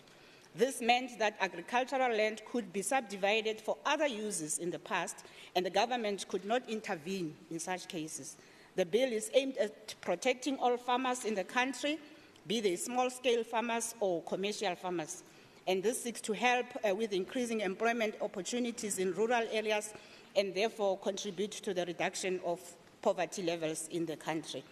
And I must say that our stakeholders did welcome the bill, Madam Speaker. They saw this as a game changer, and they were very thankful to the decision to amend this bill. In terms of the final position as adopted by the committee, in terms of Section 65 of the Constitution and Section 6 of the Mandating Procedures of the Provinces Act 52 of 2008, the Portfolio Committee on Environment, Agriculture and Rural Development confer authority on the Gauteng provincial delegates to the National Council of Provinces to vote in favor of the Preservation and Development of Agricultural Land Bill. I therefore move for the adoption of this report by the House in terms of Rule 165 of the Standing Rules of the House. Thank you, Madam Speaker. Any seconder to the report? Honourable Deputy Chair of Chairs. Yeah, I rise to second the bill. Seconding. I now put a question. All those in favour say yes. Yes. All not in favour say no. The yes have it. The report is adopted by the House. Can we have the next order? Thank you, Honourable Speaker. The next order of the day is Finance Portfolio Committee report on the final mandate on the Public Procurement Bill, B18D of 2023. Thank you very much. Honourable Malema. Thank you once again, Madam Speaker. I rise in this August House as the chairperson of the Finance Portfolio Committee to table the final voting mandate oversight report on the Public Procurement Bill, B18D of 2023, Madam Speaker, for adoption by this August House. In the interest of time, please consider parts of the reports that I'm not going to read as duly read, Madam Speaker. The bill is premised on constitutional imperatives outlined in Section 195, 216, subsection 1, and 217 of the Constitution. Section 195 of the Constitution is instructive that public administration must be governed by principles such as promotion and maintenance of high standard of professional ethics, promotion of efficient, economic and effective use of resources, and development of orientated accountability and transparency. In terms of Section 216, subsection 1 of the Constitution, national legislation must prescribe measures to ensure both transparency and expenditure control in each sphere of government by introducing, among other things, uniform treasury norms and standards. While Section 217 of the Constitution mandates that procurement by organs of state and identified institutions must occur in accordance with a system which is fair, equitable, transparent, competitive, and cost-effective, allows for organs of state to implement a procurement policy providing for categories of preference in the allocation of contracts and the protection or advancement of persons disadvantaged by unfair discrimination, and requires national legislation to prescribe a framework within which the procurement policy must be implemented. Madam Speaker, for many years, South Africa's public procurement system has been characterized by fragmentation, with different laws governing various aspects of procurement across different organs of the state. The fragmentation has led to confusion and inconsistency in procurement practices, undermining the effectiveness and credibility of the procurement process. In the quest of addressing fragmentation in legislation, it is important and necessary, Madam Speaker, to have legislation that creates a single framework regulating procurement in line with all applicable stipulations of the Constitution and that effectively addresses the socio-economic imperatives of the country. It is against this backdrop, Madam Speaker, that the bill seeks to regulate public procurement to prescribe a framework within which preferential procurement must be implemented and to provide for matters connected therewith. A due legal process in processing this pertinent bill, Madam Speaker, I can safely confirm that was followed. With regard to the principle and detail of the bill, Madam Speaker, the bill contains definition, objects, application and administration of the Act. To this effect, object of the bill entails the introduction of uniform treasury norms and standards for all procuring institutions to implement their procurement system as envisaged in the Constitution. The determination of a preferential procurement framework for all procuring institutions within which to implement their procurement policy as envisaged in the Constitution, and the minimum requirements for uniform norms and standards, such as ensuring efficient, effective economic use of public resources, advancing ethical conduct and combating corruption, stimulating economic development, advancing transformation, streamlining procurement processes, facilitating dispute resolution and promoting innovation and sustainable development. The Portfolio Committee, Madam Speaker, welcomes the introduction of the uniform Treasury norms and standards for all procuring institutions, as government departments and state-owned enterprises have contracted for goods and services with mixed successes and serious failures due to fragmented legislation. The bill seeks to stimulate economic development by endorsing goods and services produced within the country. It does so by creating a prescriptive framework within which organs of state must provide the preferential procurement. It introduces set-asides which oblige procuring institutions to reserve certain bids for specified categories of persons, such as black people, black women, persons living with disability, and small enterprises, subject to targets prescribed by the Minister of Finance in the regulations. The Portfolio Committee welcomed such a development as it seeks to right the socio-economic imbalances of the past, Madam Speaker. And I can safely confirm without any fear of contradiction, Madam Speaker, that the bill complies with the dictates of the Constitution of the Republic of South Africa and various pieces of relevant legislation. Madam Speaker, with regard to the outcome of the negotiating processes, the committee mandated Honourable Ryder, our permanent delegate, to table the negotiating mandate in favour of the bill with the following recommendations: that the National Treasury should provide clarity on the possible erosion of the notion of separation of powers, since it is proposed that some parts of Chapter 4 of the bill would be applicable to other arms of state. That National Treasury should account on the impact of the bill will have on oversight and accountability, since the executive will oversee and monitor the implementation of the bill. That the National Treasury should provide clarity on how it intends overcoming potential conflict of interest due to the housing of the Public Procurement Office within the National Treasury, since National Treasury is also a procuring institution. That National Treasury should define accordingly the newly introduced term debarment in line with the legislative drafting norms and conventions. That National Treasury should provide sufficient guidance on how the preferential procurement policy will interact with the preferential procurement regime provided for in the BBEE Act and Codes of Good Practice. That National Treasury should differentiate between the accounting authority and accounting officer of a procuring institution within the bill. And lastly, that the National Treasury should make a provision for emergency procurement in the bill, Madam Speaker. As it pertains to the view of the Gauteng Provincial Executive Council on the bill, the Gauteng Provincial Executive Council supports the bill, Madam Speaker.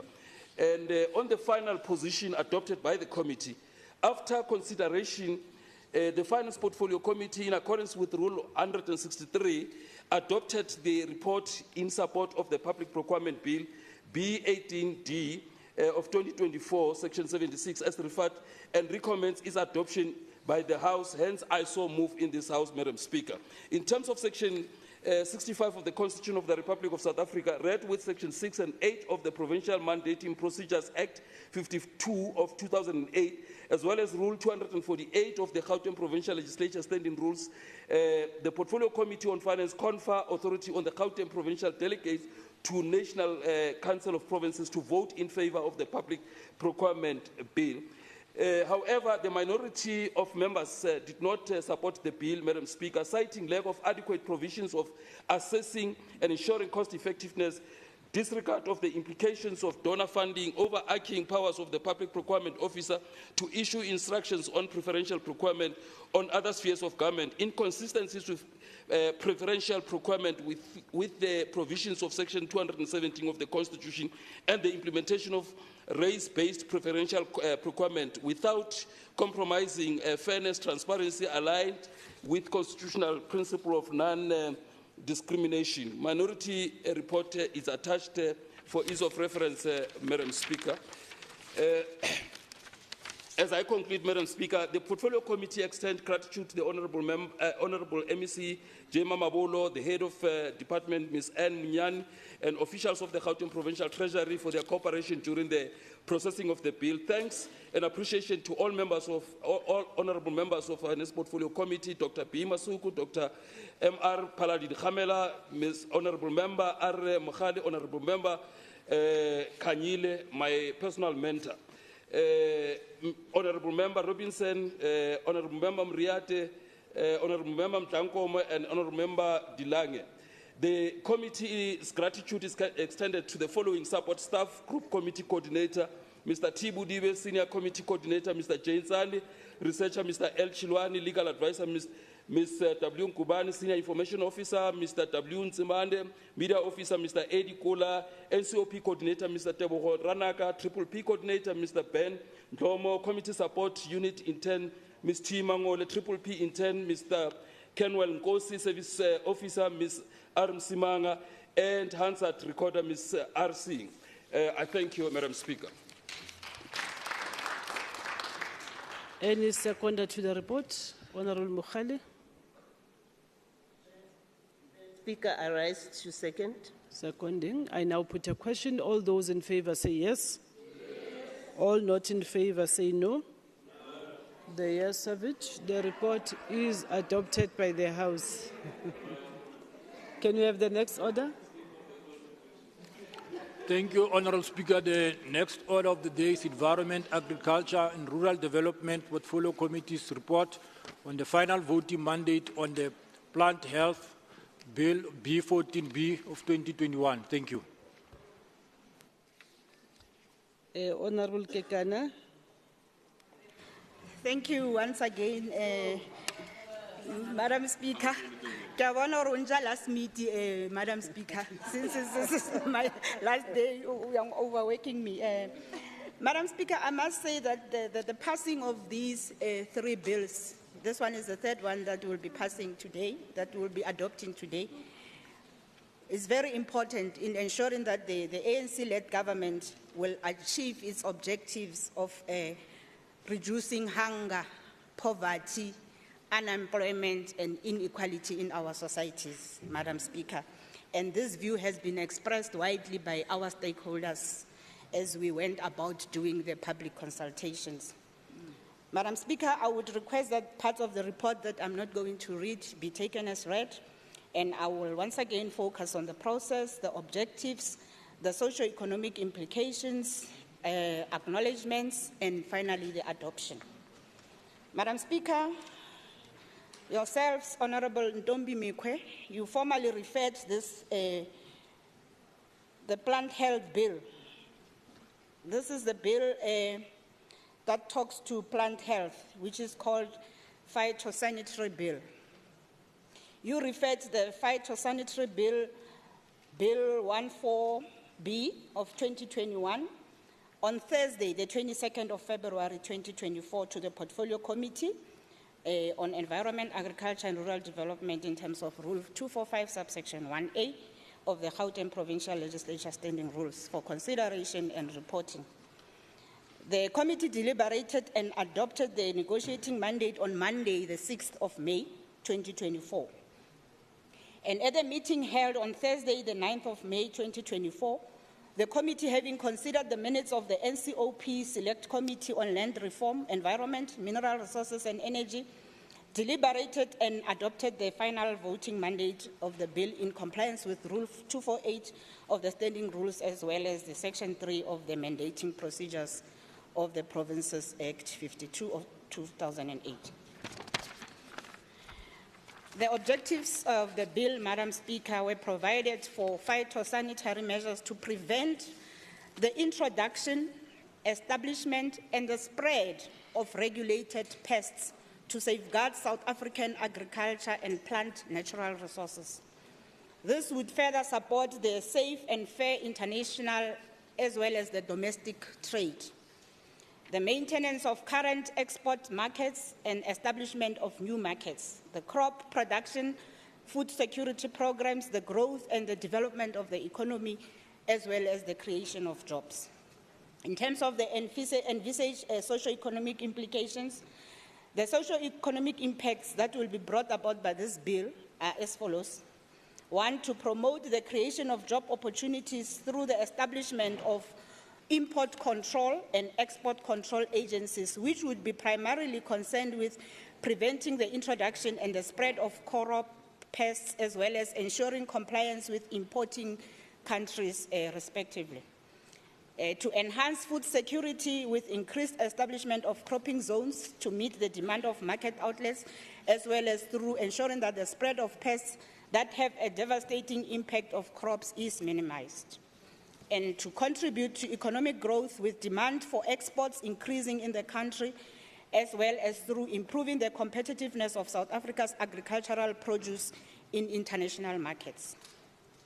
The biosecurity research units of institutions would be enhanced with skills developed for equipping officials with a pest risk analysis. Also protecting plants from the spread and introduction of pests, which would help to preserve the landscape's natural biodiversity. And finally, that the plants that are source of oxygen, the oxygen that we breathe would be protected. And protecting plants would ensure improved quality of life for the human population. And I'm sure those that are farmers would really acknowledge and appreciate this bill before it's been passed as an act. And in terms of the acknowledgements, Madam Speaker, I want to really express my gratitude to members of the Portfolio Committee that serves 21. Sorry about that. I just wanted to get their names. The members of the Portfolio Committees, Honorable Speaker, who worked very hard in processing all these three bills, and over above that, they worked very hard in ensuring that this Portfolio Committee, within a very short space of time, as you know, when we started with our mandate, to work very hard in ensuring that the farmers in our Gauteng province get what they deserve in terms of our obligations. So I would want to thank honorable members who are as follows. Just excuse me a little bit, I must just get their names.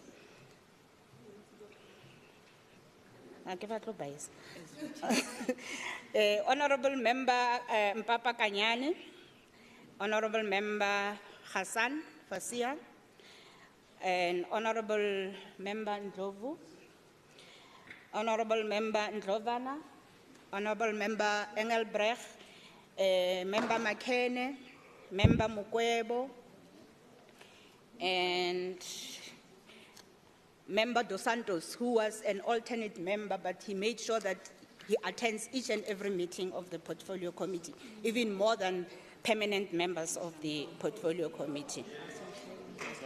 Yeah, and I think Member Khadebe was also a non-permanent member. I really acknowledge their hard work.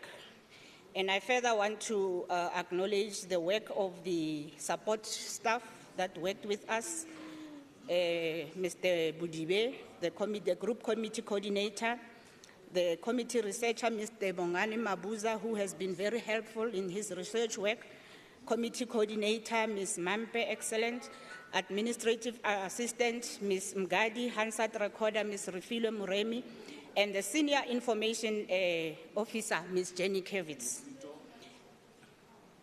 Oh, and Member Musito, sorry, Honorable Musito joined us very late. You are acknowledged, Member Musito. You've been part of the furniture in all the public participation meetings. Thank you very much, Honorable Member. And finally, the Communications Officer, Mr. Sinetemba Sibia, and Public Participation Officer, Mr. Ben Lomo, and the Service Officer, Ms. Busisiwe Nhlapo.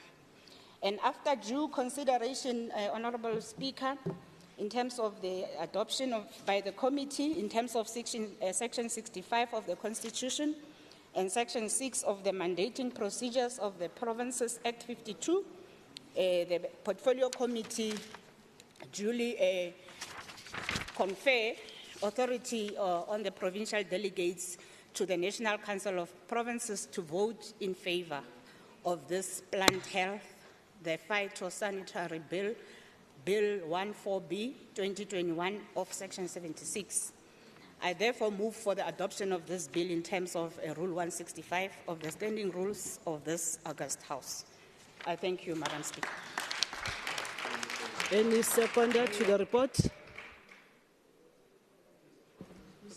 Honorable Musito. Ke a leboga, Madam Speaker, le nna ke dumana le report e thebutsweng kajeko mo ntlong ena ya rona, le ga ne ke lebetse. I now put a question. All those in favor say yes. Yes. All not in favor say no. The yes have it. The report is adopted by the House. Can we have the next order? Thank you, Honorable Speaker. The next order of the day is Transport and Logistics Portfolio Committee's report on the final voting mandate on the marine pollution B5 of 2022. Thank you. Honorable Schneemann.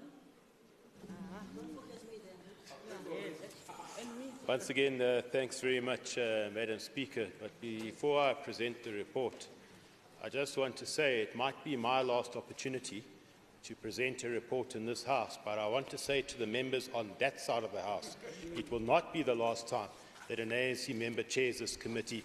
In the 7th legislature, when it's reconvened, the ANC will continue to chair this committee. So eat your heart out, Member Nell. Madam Chair, I rise to present the final voting mandate on the Marine Pollution Amendment Bill B5 2022. And in terms of the process followed, the Speaker of the Gauteng Provincial Legislature, Honourable Ntombi Mekwe, referred the amendment bill to the Portfolio Committee on Transport and Logistics on the 8th of March 2023 for consideration and reporting in terms of the Gauteng Provincial Legislature Standing Rule 2451, read with 2461, 247 and 248. On Friday the 8th of March 2023, the committee held a public hearing on the Marine Pollution Amendment Bill B5 2022 at the Vereeniging City Hall in the Sedibeng District Municipality. And at a meeting held on Thursday the 9th of May 2024, the committee, having considered the minutes from the NCOP Select Committee on Transport, Public Service, Administration, Public Works and Infrastructure, the committee deliberated and adopted the final voting mandate on the Marine Pollution Amendment Bill B5 2022. In terms of Section 65 of the Constitution, read with Section 6 and 8 of the Mandating Procedure of Provinces Act 52 of 2008, as well as Rule 248 of the Gauteng Provincial Legislature Standing Rule, the Portfolio Committee on Transport and Logistics confer authority on the Gauteng Provincial Delegate to the National Council of Provinces to vote in favour of the Marine Pollution Amendment Bill B5 2022. And as I am about to conclude, Madam Speaker, I'd like to express appreciation to the MEC of the Department of Roads and Transport, MEC Kiriboni Diali Klabela, and the HOD, Dr. Mdadani, together with the department, for their always having been ready and available to interact with the Portfolio Committee during our term in office, and particularly over the last 20 months. I think on behalf of all members of the Portfolio Committee, we can indeed say that we've seen a remarkable change over the last 20 months as we've seen the performance of the department turned around. We've seen incompleted projects being completed across the province, and we've seen innovation coming in, such as smart licensing centres, amongst others. So I'd like to once again say to the residents of Gauteng, on the 29th of May, we have a date. We have a date to go out and vote, and we have a date and a mandate to vote the African National Congress and to ensure that the ANC continues to govern this province. I thank you. Any seconder to the report? Honourable Dwaba. Honourable Dwaba. Speaker, thank you.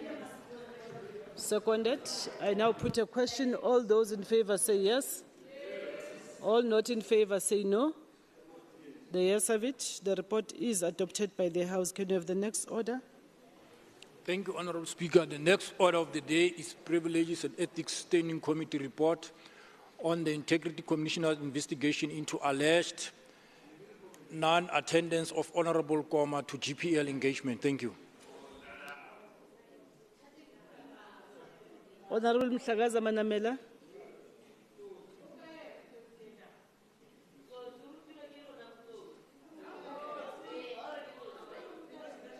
Colleagues, can you allow the report?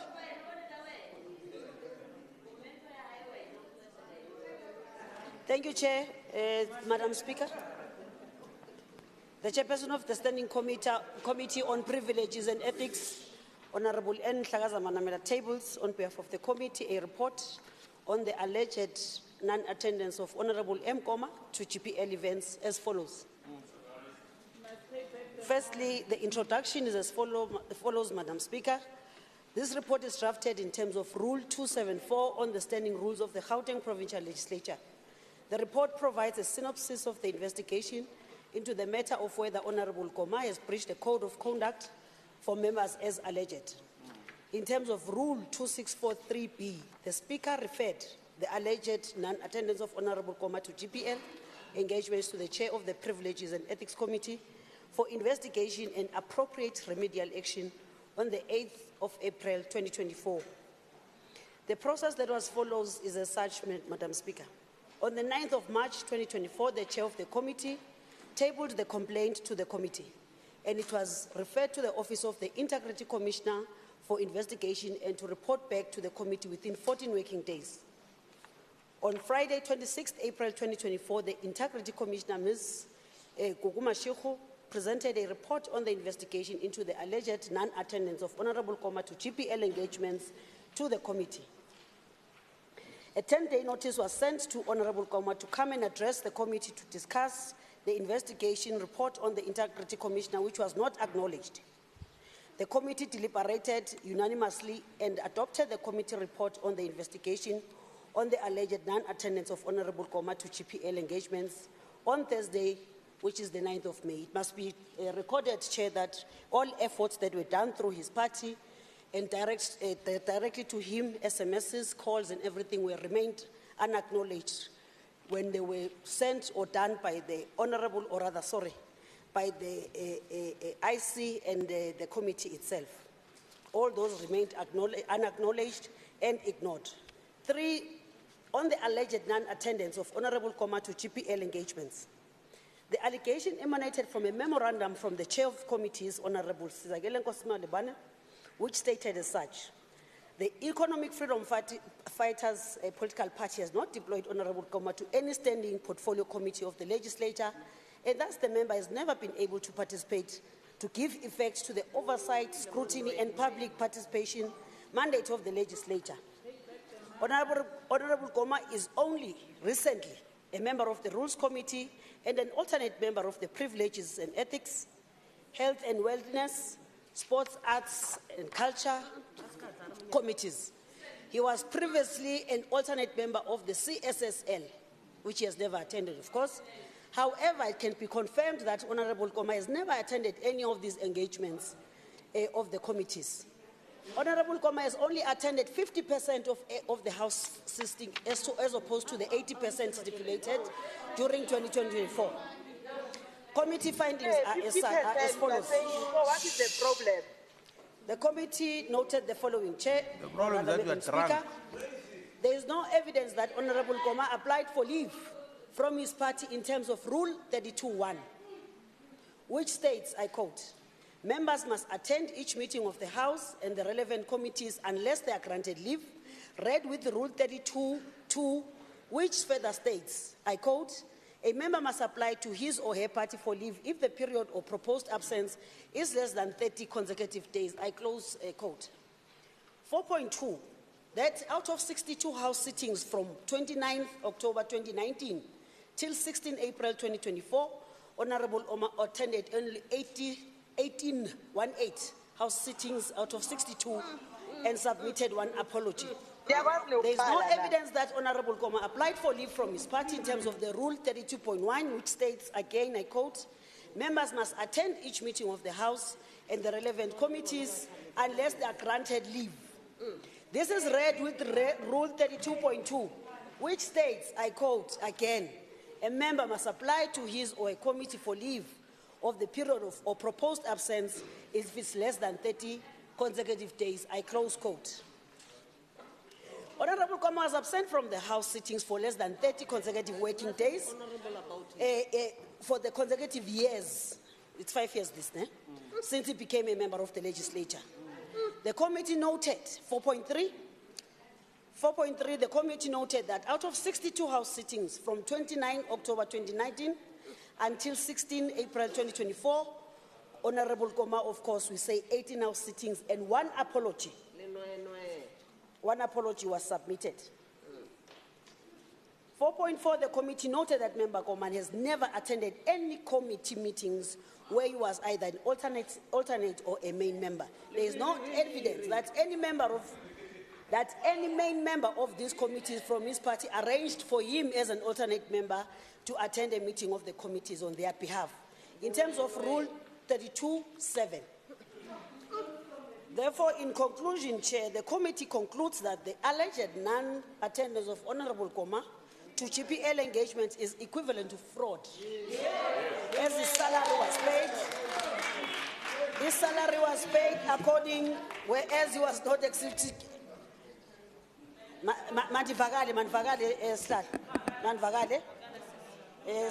As his salary was paid accordingly, whereas he was not executing his functions as an appointed member of the GPL to represent the people of Gauteng.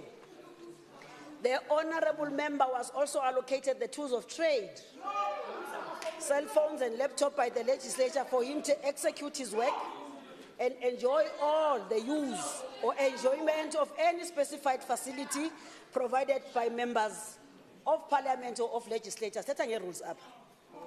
The community is in the view that Honorable Koma has breached Rule 32, its rules, this one, Rule 32, on members' attendance read with Rule 2603G, which states that a breach of rules, code of conduct is a breach of rules. Number 6, committee recommendations, Madam Speaker. The committee is of the view that Honorable Koma has committed a crime and recommends that the GPL should consider available options in recouping monies that have been paid to Honorable Koma. When we recoup our monies by Honorable Koma, 6.2 further says the committee recommends that the matter should be referred to the National Director of Prosecutions as provided in terms of Section 12.6. Section 12.6, National Director of Prosecutions of the Powers, Privileges and Immunities Act. Acknowledgements of this good work, whether it was by the committee, as led by myself. The committee would like to thank the Integrity Commissioner, Ms. Kukuma Shiho, who was perpetually ignored, of course, by the member, for the dedication and veracity in dealing with the case. I would like to thank the following honorable members for their dedication and consideration. L.E. Makubela, B.E. Litwalo, P. Malima, Arnseke, B. Badenhost, B. Ratebe, A. Tilange, D. Adams, and B. Dlamini. Furthermore, the committee would like to thank the following officials for their dedication during this process. Advocate Matigane, Senior Procedural Advisor, Ms. N. Muntisi, Senior Committee Coordinator, Ms. Ises, Committee Administrator, Mr. M. Makwela, Senior Hansard Recorder, and SIM Network of Services Officers. Number 8 being on adoption after due deliberations. The Standing Commission of Privileges and Ethics adopted the report unanimously in accordance with Rule 162. This one is very important, Speaker, to be heard. Rule 162. The committee tables the report for adoptions and recommendations for the consideration by the House. Thank you very much.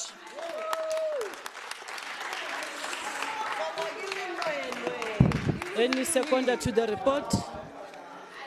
Honorable Malima. Honourable members, please. Madam Speaker, with my position. Oh, sorry, I rise to second. I rise to second, Madam Speaker.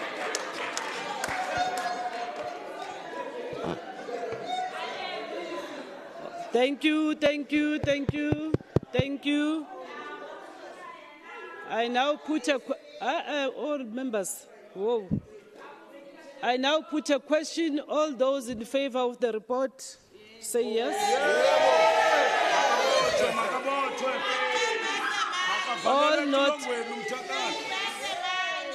All not in favor, say no.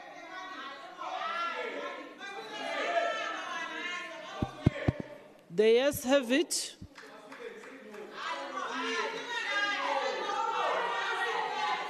The report is adopted by the House. Thank you.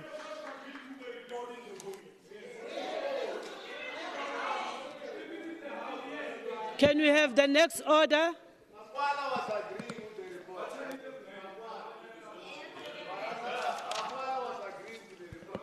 Thank you, Madam Speaker. The last order of the day is the farewell speeches by leaders of political parties.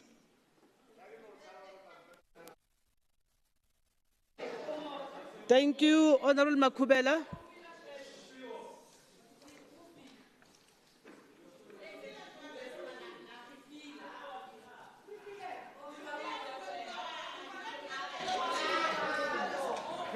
Madam Speaker, Madam Speaker, Madam Deputy Speaker, Madam Chair.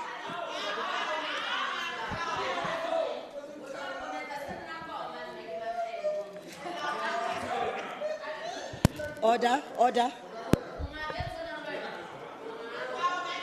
No, thank you very much. Thank you. Madam Deputy Speaker, Madam Speaker, Madam Chair of Chairs, the Deputy Chairpersons of committees, the honorable members of the provincial legislature, MECs, the Premier of Gauteng in absentia, the people of Gauteng, our special guests. No words best describes or captures the memories of the past 5 years as those which were spoken by Charles Dickens in his book, A Tale of Two Cities, when he said, "It was the best of times, it was the worst of times. It was the age of wisdom, it was the age of foolishness. It was the epoch of belief, it was the epoch of incredulity. It was the season of light, it was the season of darkness. It was the spring of hope, and it was the winter of despair," close quote. Madam Deputy Speaker, it was in this winter of despair and darkness that we lost Member Lasindwa, that we lost Member More, and recently, Madam Deputy Speaker, that we lost Member Mpisi, who were dedicated servants of the people of Gauteng. Shortly after the commencement of our term, Madam Deputy Speaker, the world was engulfed in the deadly flames of a pandemic that seemed to be burning almost out of control. It was the flames of the COVID-19 virus that brought the world economy to its knees, disrupted the international global supply chain, and claimed millions of lives across the globe. Madam Deputy Speaker, it was Amilcar Cabral who, in the weapon of theory, taught us that in the face of impending danger, when your house is burning, it is no use beating about the tom-toms, close quote. It was the seership of our leaders that became the needle in the compass and steered us to safety and pulled our country and continent out of the abyss and placed it on the pedestal of hope, and on which it rests today. We thank Premier Makura and later Premier Lesufi for their stewardship and their visionary leadership during that difficult time. Madam Deputy Speaker, there is no doubt in my mind that we of this generation are the strength of the present, that we are the hope of the future and the sum of all generations that have come before us, that we carry with us a heavy responsibility to reverse 350 years of colonial misrule and to bind our people in a shared vision to build an unsexist, an unracist, a democratic and a prosperous South Africa. Madam Deputy Speaker, it was Karl Marx who wrote in the 18th Brumaire when he says that men make their own history, but they do not make it as they please. They do not make it under self-selected circumstances, but under circumstances existing already, given and transmitted from the past, close quote. Madam Deputy Speaker, the successes of the past 5 years were not made under self-selected circumstances, but under a perilous global economic recession during the time when thousands of our people across the country every month moved into Gauteng in search of a better life. The successes of the past 5 years were not crafted under self-selected circumstances, but during the era and advent of the fourth industrial revolution, a replacement of men by machines and robotics, an era of artificial intelligence, drones, driverless cars, where software has disrupted most traditional industries and where there is a significant reduction on manual labor due to technology. Just here in Gauteng alone, Madam Deputy Speaker, Standard Bank, one of our biggest banks, closed over 250 branches across the province, giving testimony to technology replacing manual labor. It was precisely this that inspired the schools of specialization and made them not only necessary but revolutionary, because they responded to the fourth industrial revolution by leading the discourse of reskilling our young people and preparing them for a new job market, because we know that whilst we cannot prepare the future for the youth, but we can prepare the youth for the future. Madam Speaker, these challenges transmitted to us from the past, which weigh heavily on us like a nightmare, are not insurmountable. They can be overcome, and the Premier has articulated a clear vision and given us a blueprint on how to overcome the challenges of our time, and he followed up on that by appointing a team of capable men and women of great achievement and of great stature who have a proven track record as instruments in the people of Gauteng, who are the yeast that will make Gauteng rise again, and who have ensured that we are able to overcome all these challenges. And many of these challenges, which includes the war in Ukraine, which includes the massacre, mass slaughter, and the genocide of the innocent Palestinians, which has created instability in the Middle East, and many more other challenges which are there. We believe that working together, we will be able to overcome these challenges. Madam Speaker, Madam Deputy Speaker, presiding officer, I want to thank you on behalf of the African National Congress for the sterling work that you have done during the turbulent times. The Gauteng Provincial Legislature was the first, not just in the continent, but was the first in the world to have a house sitting virtually when the pandemic hit us, and you were able to navigate those storms. I want to thank Honorable the former Premier of Gauteng, Ndade David Makura, for leading us during the most difficult time of those years. I know that there are parties that believe that COVID did not happen, but yet want to come and say More was taken by COVID. But it happened, and it derailed our work and the progress that we could have made. It derailed the projects that we could have made. I want to thank you and the MECs that came in and the work that they have done, but I also want to thank chairpersons of committees for being able to hold the executive to account without fear or favor. And recently now, I want to thank members of the Ethics Committee for transcending political party lines and sticking to ethics and ensuring that a man who was sitting home for 5 years and earned a salary while sitting at home, using the tools of trade to serve porn and do funny things on those tools of trade, will pay every cent he has earned to the Gauteng Provincial Legislature. Madam Deputy Speaker, thank you very much. I thank you. Thank you. Is it you, Honorable Nell? Yes. Honorable Nell?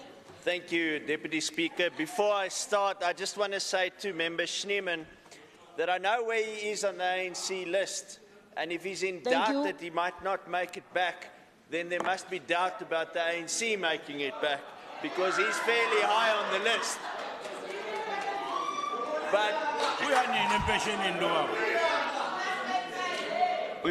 Madam Speaker, Madam Deputy Speaker, order. When we review the last 5 years, I do think that we must also make an honest assessment of what happened in the last 5 years. It's not just all sunshine and roses. And let's talk about the roles of this legislature. Our legislature has two main roles. The one is oversight over the executive, and the other one is a promotion of freedom and democracy. So let's start with our oversight over the executive. What have we seen? We have seen in this period that our executive does not really act on the resolutions of this House, and tracking these resolutions is quite a job, because we hardly get feedback from them by the deadlines set by this House. And that shows a great deal of disrespect to this legislature and its oversight role. Let's make it very clear. This legislature does not bow to the executive. The executive reports to this legislature. We report to the voters who put us here, just like we are in the process of reporting back to the voters and them taking a decision whether we are worthy to come back to this legislature or not. Madam Speaker, Deputy Speaker, we've seen the COVID-19 pandemic hit us during this term. It was an extraordinary event that none of us foreseen, one of those black swan events that they talk about. Why you bend the flag? Although it is actually more of a grey swan, because I know my kids used to play these games on their cell phones about pandemics spreading all over the world, so it's not as if we couldn't prepare and not know that it was coming, but we didn't expect it. The thing is, however, when in that period that we had to look after the citizens of this province, our comrades in the chairs across the aisle were stealing from the people of this province instead of looking after them. There are still artists in this province waiting for their money from COVID-19 that they haven't received, but we have money for gala events. Madam Speaker, but I think one of the bloodiest clots on the record of this administration during this term is the death of a whistleblower, Babita Dukuran. She was killed. She was killed for doing the right thing. She was assassinated for doing the right thing. And the question I want to ask today, does Premier Makura, former Premier Makura, or current Premier Lesufi know who ordered that assassination? And is it somebody sitting behind him, and is he protecting that person? They must come clear whether that is indeed the case or not. That's not something to be proud of. And that scares off other whistleblowers who are oppressed and are persecuted when they come forward with allegations of corruption. Madam Speaker, let's look at this administration's record on corruption.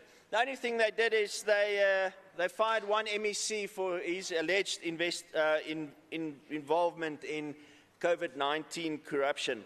But there's a host of forensic reports there that both premiers promised us that they're going to publish. Dololo, up till now, nothing. Nothing.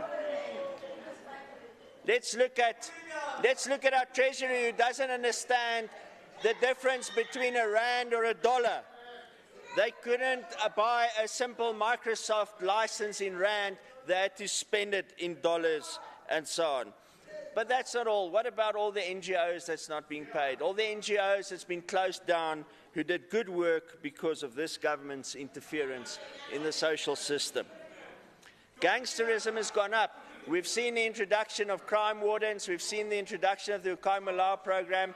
But none of that had any effect on the crime statistics in this province. Violent crime kept rising in the province. No plans, just wild ideas that cost a lot of money. But let's look at democracy in this House, Madam Deputy Speaker. when we look at the questions that we ask in this House, and last week I had to write to the Speaker to say, please, can you answer our questions, or can you get the executive to answer our questions, because his questions are outstanding for longer than what our rules allow. To date, I still haven't had a response from the Speaker, but we see MECs coming to this House, not answering questions, staying away on oral question days, not answering our questions, not even putting in for postponements of the questions that they need to ask, showing total disregard for this House and not showing any respect for the institution of democracy that this House represents.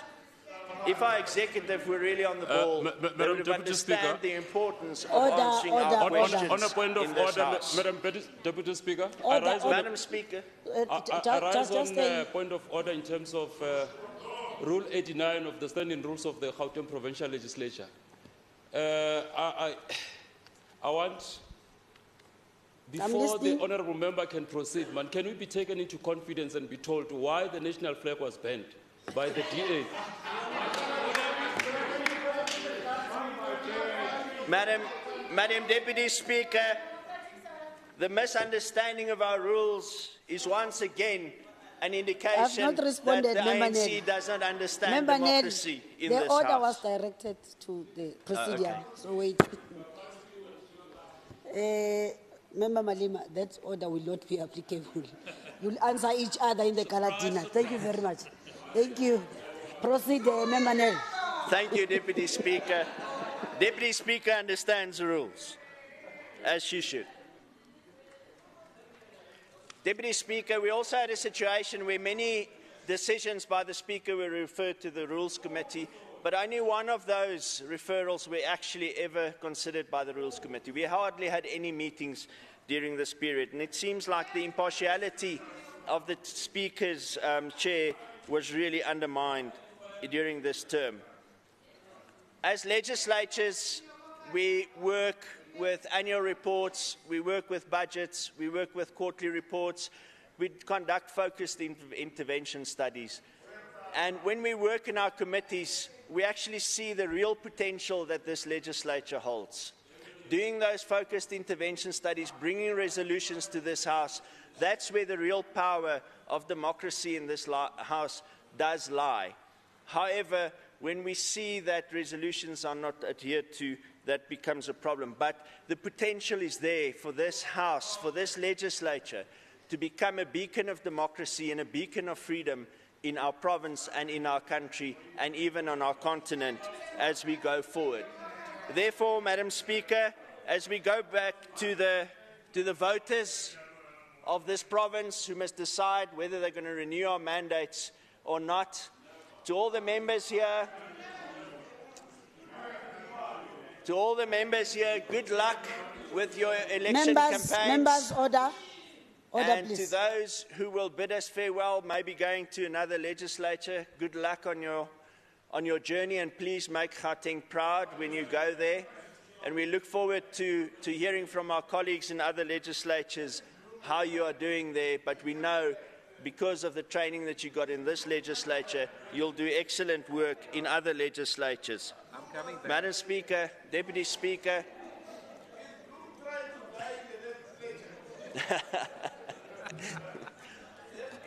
we need some experience because we don't know how many others are coming back and how many others are not coming back.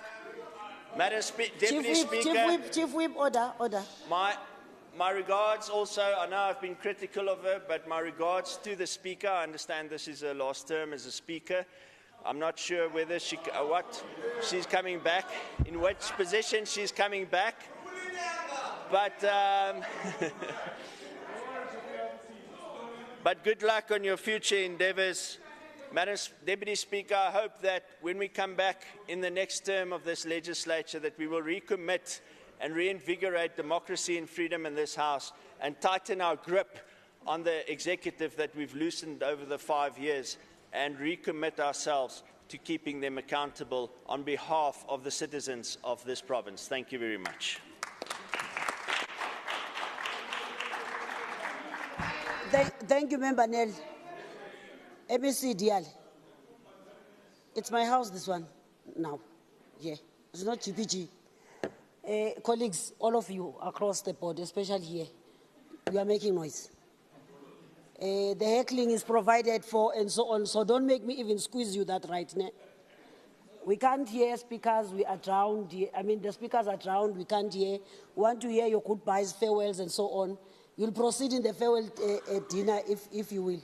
But please keep it such that we are able to hear, I mean, hindsight is able to capture what is being said. Without taking your rights, but please consider the presidium here and the hindsight all over. Thank you. Member Masoleng.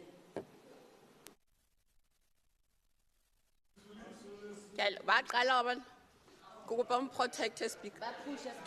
Speaker, empa fela before ke qala ke kopa ho jwetsa speaker hore deputy speaker report e le thebutseng before us e bontsha ha EFF e le busy mo groundong che di we are not leaving any stones unturned, and however we are not moved.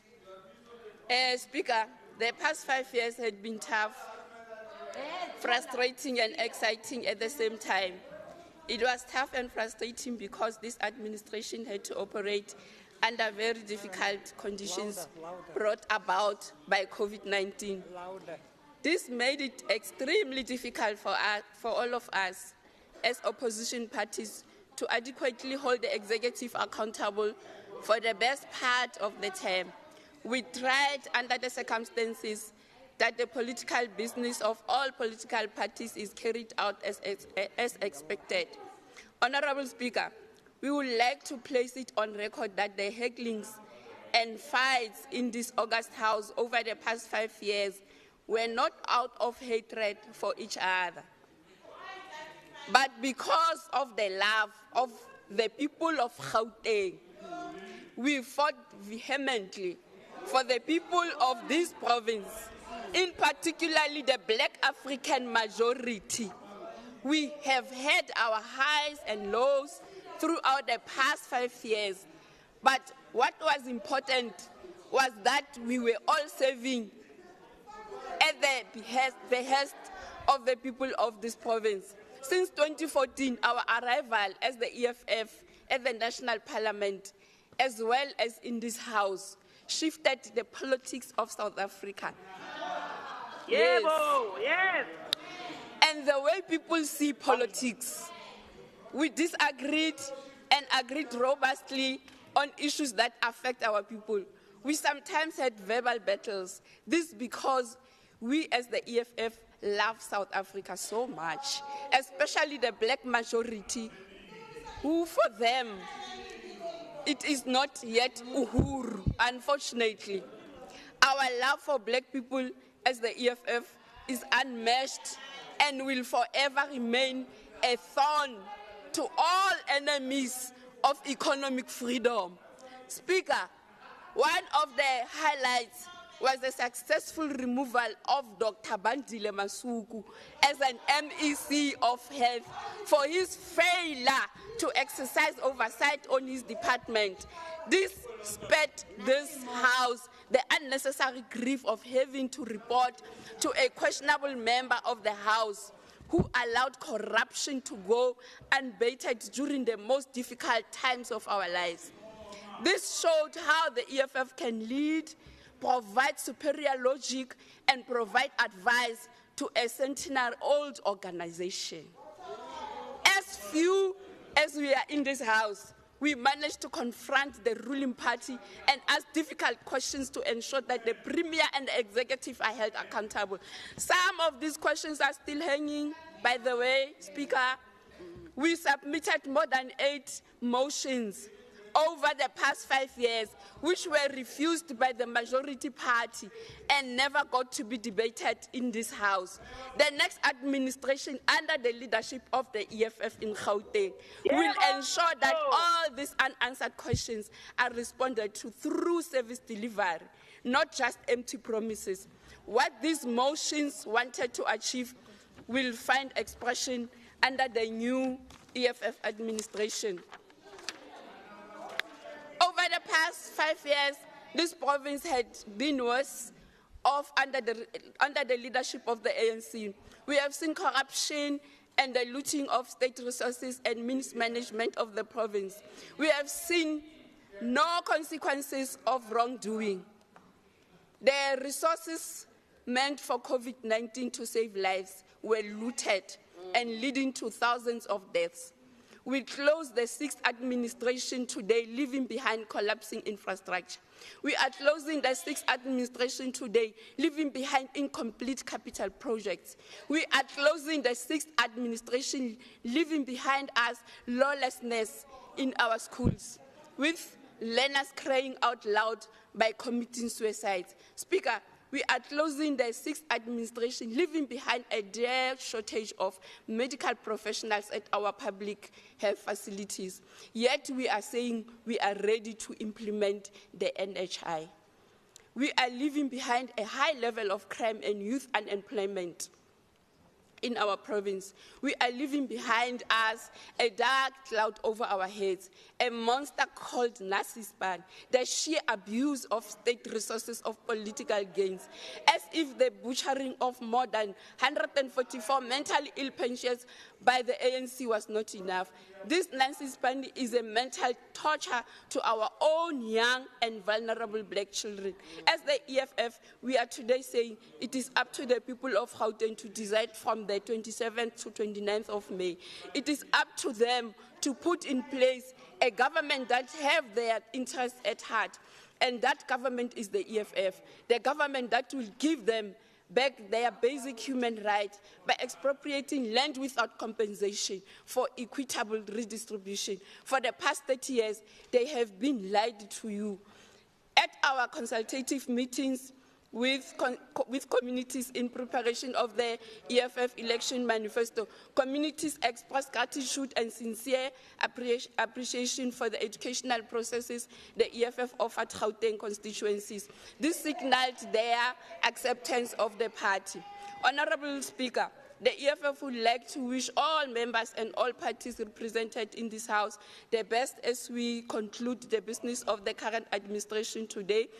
We as the EFF commit to provide the best leadership in this province from the 30th May 2024 after the people of Gauteng had given us the mandate to lead government. We wish those members who will not be coming back the best and never despair. They must continue to fight even outside the precinct of this House and continue serving the people of Gauteng in other capacities. I thank you, Deputy Speaker. Thank you. Thank you. Thank you. Order. Order. Order. Order. Order. Honorable Makhanene. Now, Honorable Liseko. Honorable Alberts, are you ready? Let's give Honorable Alberts, please. Thank you, Madam Deputy Speaker, honourable members, ladies and gentlemen. One would have to be quite ignorant not to take seriously the lessons that history is trying to teach us every legislative term. History and experience are good teachers if one heeds their collective voice of warnings and its whispers of opportunities. During the last 5 years, I have learned a few lessons, both on a personal and professional level, which I would like to share. On a personal level, I've realized again how fleeting time can be and how time is our most important commodity. For without it, we would not have existence or space within which we can exhibit love, compassion, and all the virtuous traits that the Bible teaches us. For many of our colleagues, time came to an end sooner than expected, and they left us by moving through the veil of life to the eternal side. We are left behind trying to make sense of a life without our beloved family, friends, colleagues, and wonder how it came that time just were fleeting and left us behind. Of course, the lesson is to be learned that we must cherish our time in this life as much as possible. A second lesson that I learned was that people are people, and we can show compassion and empathy towards each other even when we come from different political parties and backgrounds. I've experienced in this House how members would bring messages of support to me and my wife when she struggled through her cancer treatment, and I have recently experienced how many members outside of my party also shared their condolences with the passing of my mother in February this year. Unfortunately, on a professional level, I have also learned a few lessons. I've realized once again that no matter how hard you try, one cannot whip a dead horse into action, even if one places a new saddle and a jockey on its back. This is why the ANC's initiatives to win back the coming election will not truly work. For the ANC is but a spectre of its former self, and it's now a spent force, and but a dead horse that has failed reaching the goal line. On this horse is written large, amongst others, life esidimeni, corruption before, during and after COVID, e-tolls, infrastructure chaos, school chaos, health chaos, and inhumane unemployment figures and levels that flow from destructive economic policies. I have also learned that one cannot make a horse drink water. Therefore, the ANC will learn that the electorate will not be impressed by the gimmicks offered to them in the last few months, while the majority of them can't find decent work. Where the electorate is load-shedded into darkness. Why are you raising it? You are worried. Where the electorate hears the same promises they've heard before without it coming to fruition in their lifetime. This time the electorate in Gauteng will not drink the bitter and polluted water offered by the ANC. They have been poisoned for too long. Finally, let's agree to participate in this election on an honourable and fair basis. And in the event that the ANC is destined to move to the opposition benches over here, we advise you to accept that position until you win the trust of the electorate back, if ever. Lastly, this is the good message.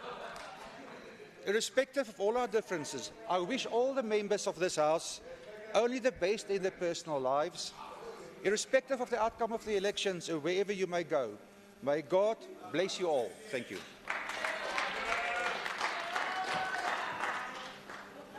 Thank you. Honorable Dlamini.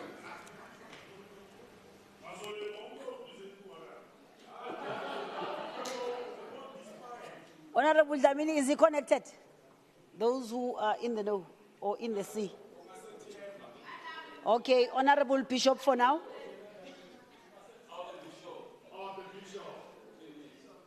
Please get in touch with Honorable Dlamini. He'll speak after. No? Thank you. Let's give Honorable Bishop.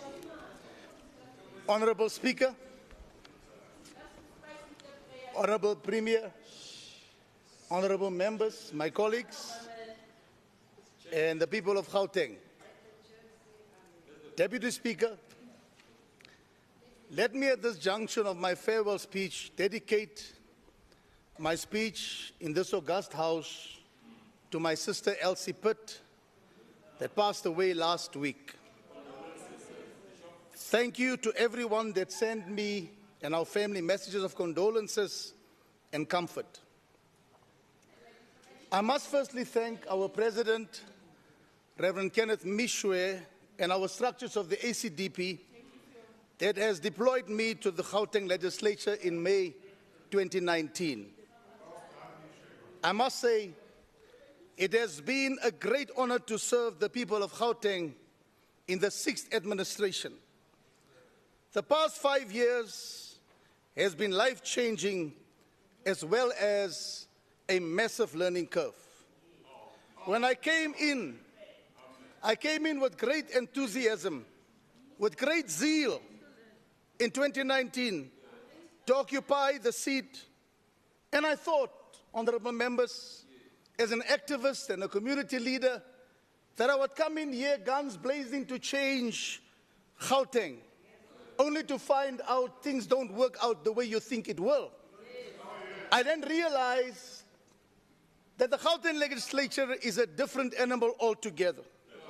I began to realize I had to learn the system, learn the language, learn the lingo, not to take what happens in the legislature personally. I had to learn to respect different views of different parties. I also had to learn not to do politics like everybody else does it. I had to realize in this august house that sitting in the seat had nothing to do with me, but everything to do with the people of Gauteng across party lines. Deputy Speaker, the number five symbolizes God's grace, kindness, and mercies. We must realize today the fact that we are still standing here and we can be in the last day and rise. We must thank God many of our colleagues have passed. Many of them have left. But God's grace has been sufficient to us. In closing, Honorable Deputy Speaker and colleagues, it is my dream and my prayer that in the 7th administration, we will not be here for ourselves, but here to really change the lives of the people of Gauteng. That we will realize that it is important that what we say we will do, and what we do we will mean. That the people of Gauteng in the 7th administration must begin to feel this legislature and know for a fact we are not here to take them for a ride, but here to serve them and serve their families for a better future in Gauteng. I thank you, Honorable Deputy Speaker.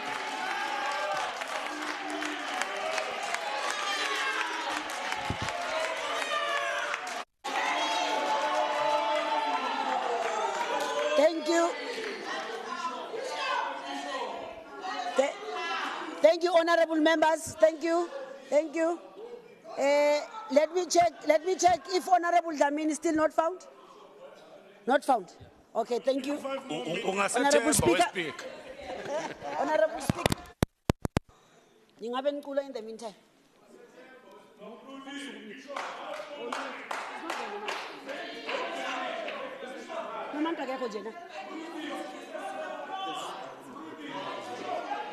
The premier is here. Oh. Apologies. The premier seems to be online. I thought she's not online. Yes, I thought it's speaker, and the speaker will follow a bit later. Apologies for that. Honorable Premier. Madam Speaker, I'm here representing the Honorable Premier. Madam Deputy Speaker. Ompi Ongenai. Oh.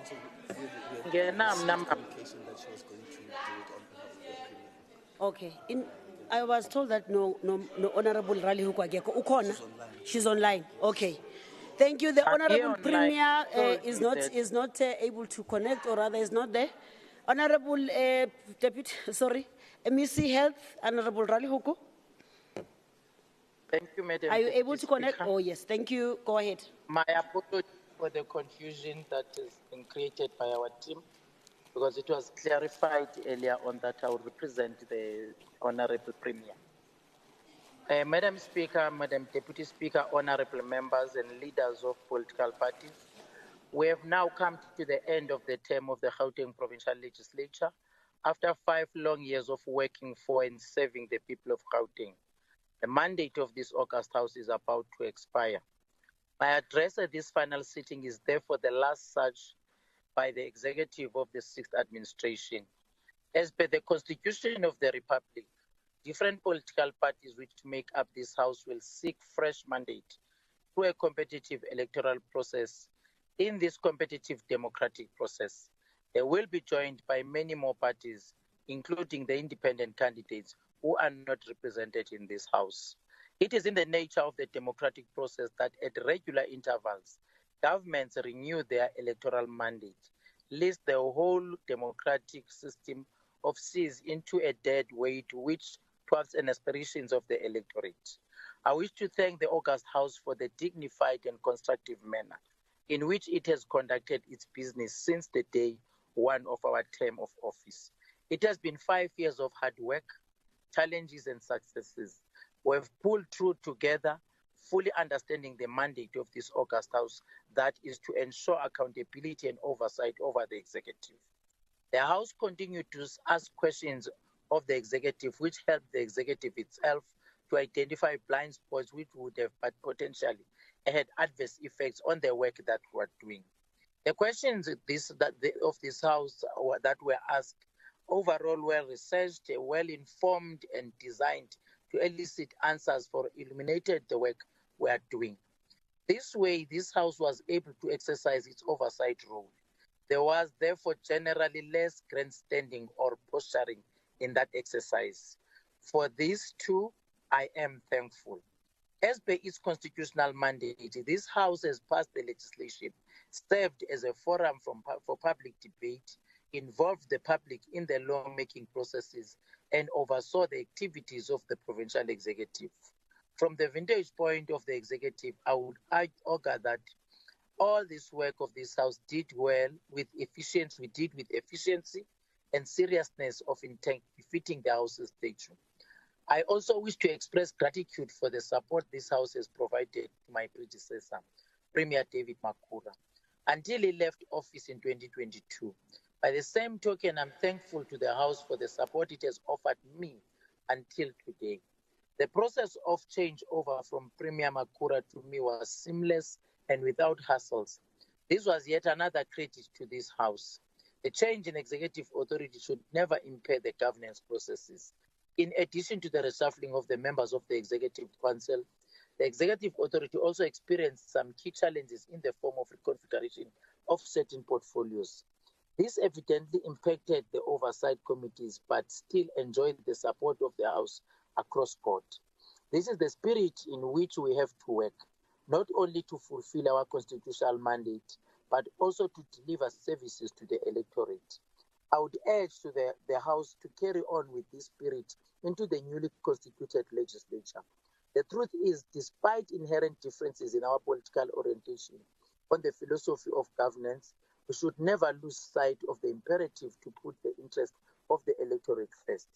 We had our own differences, as indeed there has to be if the democratic process is to have any meaning at all. Yet such differences never inhibited the portfolio committees from executing their responsibilities. The 6 political parties we have in this House work together well, guided by the need to carry out duties in order to best serve the people of Gauteng. The differences in our politics and ideology do not constitute enmity. We are not enemies. We are opponents in the free market of political ideas, where each political party seeks to govern our province in the best interest of the electorate, constant without our system of constitutional democracy. Our diversity is our strength, no weaknesses. The electorate will choose, as indeed they will on the 29th of May, the party which best resonates with their unions. Ultimately, as members of the House, we all appreciate the importance of this House in defending and upholding democracy. The House itself is a center of democratic practice where debate is robust and unstinted for the enhancement of the quality of democracy. Madam Speaker, one of the highlights of this term was the passing of the Township Economic Development Act, an act which is aimed at revolutionizing the township economy landscape. The overwhelming support TIDA receives was encouraging. I'm convinced that this kind of support is a clear signal that there is indeed something inherently commendable about this act.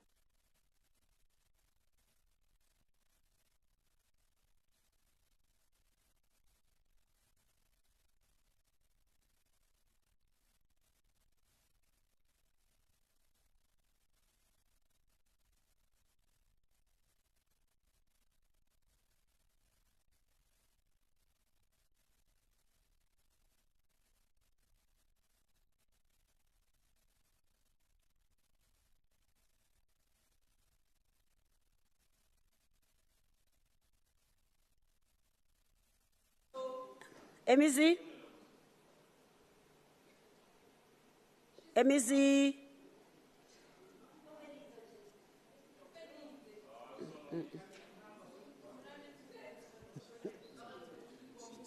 She's got bad connection.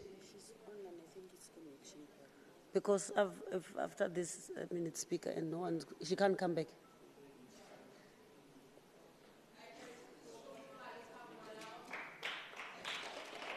MEC?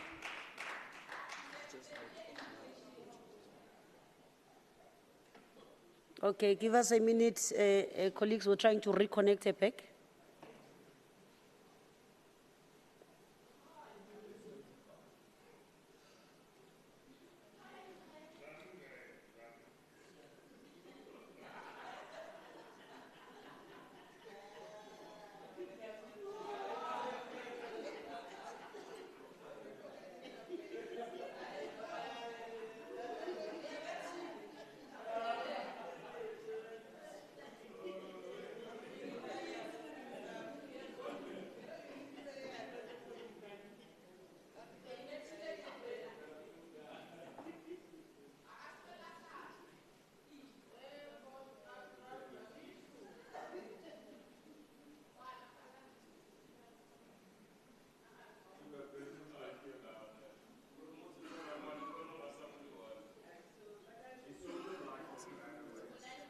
We must proceed to speaker. Thank you very much, members. We've tried our best to reconnect MEC, who was speaking on behalf of Premier. We shall now usher in Speaker, because after her we shall not be speaking. I want to welcome you to the podium, Speaker, as you come through. Let me also say thanks, colleagues, for the 5 years. It was bumpy. It was nice. We had fun. We had all sorts of rides. But we served the best, in the best way we could, the citizens of Gauteng. If I could, I would have the same team, all of you here. But it is what it is. You might not come back, all of you, or I might not come back myself. But otherwise, no regrets. And I thank the people of Gauteng that we've tried to serve. And I thank the support of the staff here and, of course, presiding officers. Thank you.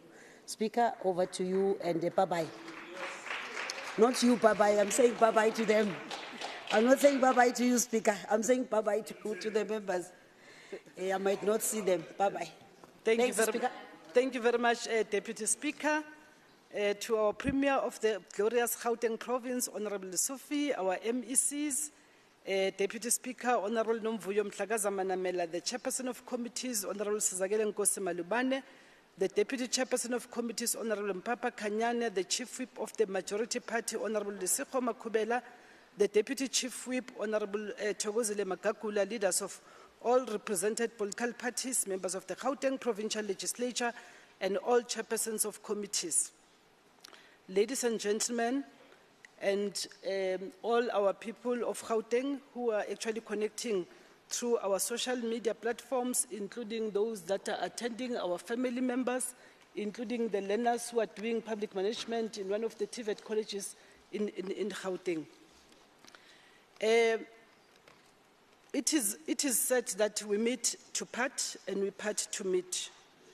2019 we met, we established the 6th administration. It is now that we should actually end the 6th administration, but also prepare for the 7th administration. And as we end our term of office for the 6th administration, I want to actually remember all those that were with us in 2019 who are no longer here with us. And Deputy Speaker, through you, can I request that you all stand up and observe a moment of silence in their honor.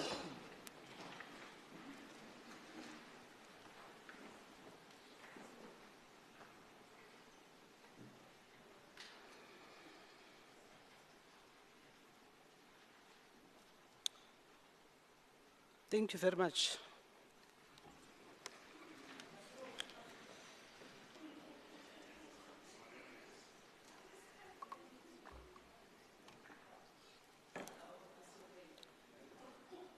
It is a great honor and a privilege to stand in this august house, not to present any annual performance plan, not to present any budget, not to present any annual report, and as I stand before you, on behalf of myself, our presiding officers, to bid you farewell as we exit our 6th term of the Gauteng Provincial Legislature in the country. I want to say today is better than yesterday. We have grown and we will continue to grow all the time. And I want to thank you very much for being part of my growth. You've been here through thick and thick for me. But I also want to thank my family, and my Tinzwalo is also here. Yeah, my daughter is here, representing the whole family. And I know that as we depart for this term, I think I will take with me all the good memories that we shared together. And all the bad ones, I will learn from them so that come tomorrow, we don't repeat the same mistakes. Before going any further, I will recall on this very day, 30 years ago, we witnessed the first democratically elected president being inaugurated in South Africa. It was the first time in South Africa where all citizens, regardless of race, were afforded the right to vote. It marked the end of over 300 years of colonialism, segregation, and white minority rule. This hard-earned freedom, equality, and the right to vote, spearheaded by the African National Congress, led to the establishment of a new democratic government. It is important that we reflect on the progress made over the democratic journey thus far and become active in further strengthening our democracy. Despite all the challenges we face, we can never deny or forget the strides we have made as a nation. We can also never deny that these strides, sufferings, as well as sacrifices were led by the African National Congress as the primary liberator and the economic freedom fighter for all South Africans. We recall Utata's words that the time to build is upon us and that we pledge ourselves to liberate all our people from the continuing bondage of poverty, deprivation, suffering, gender, and other discrimination.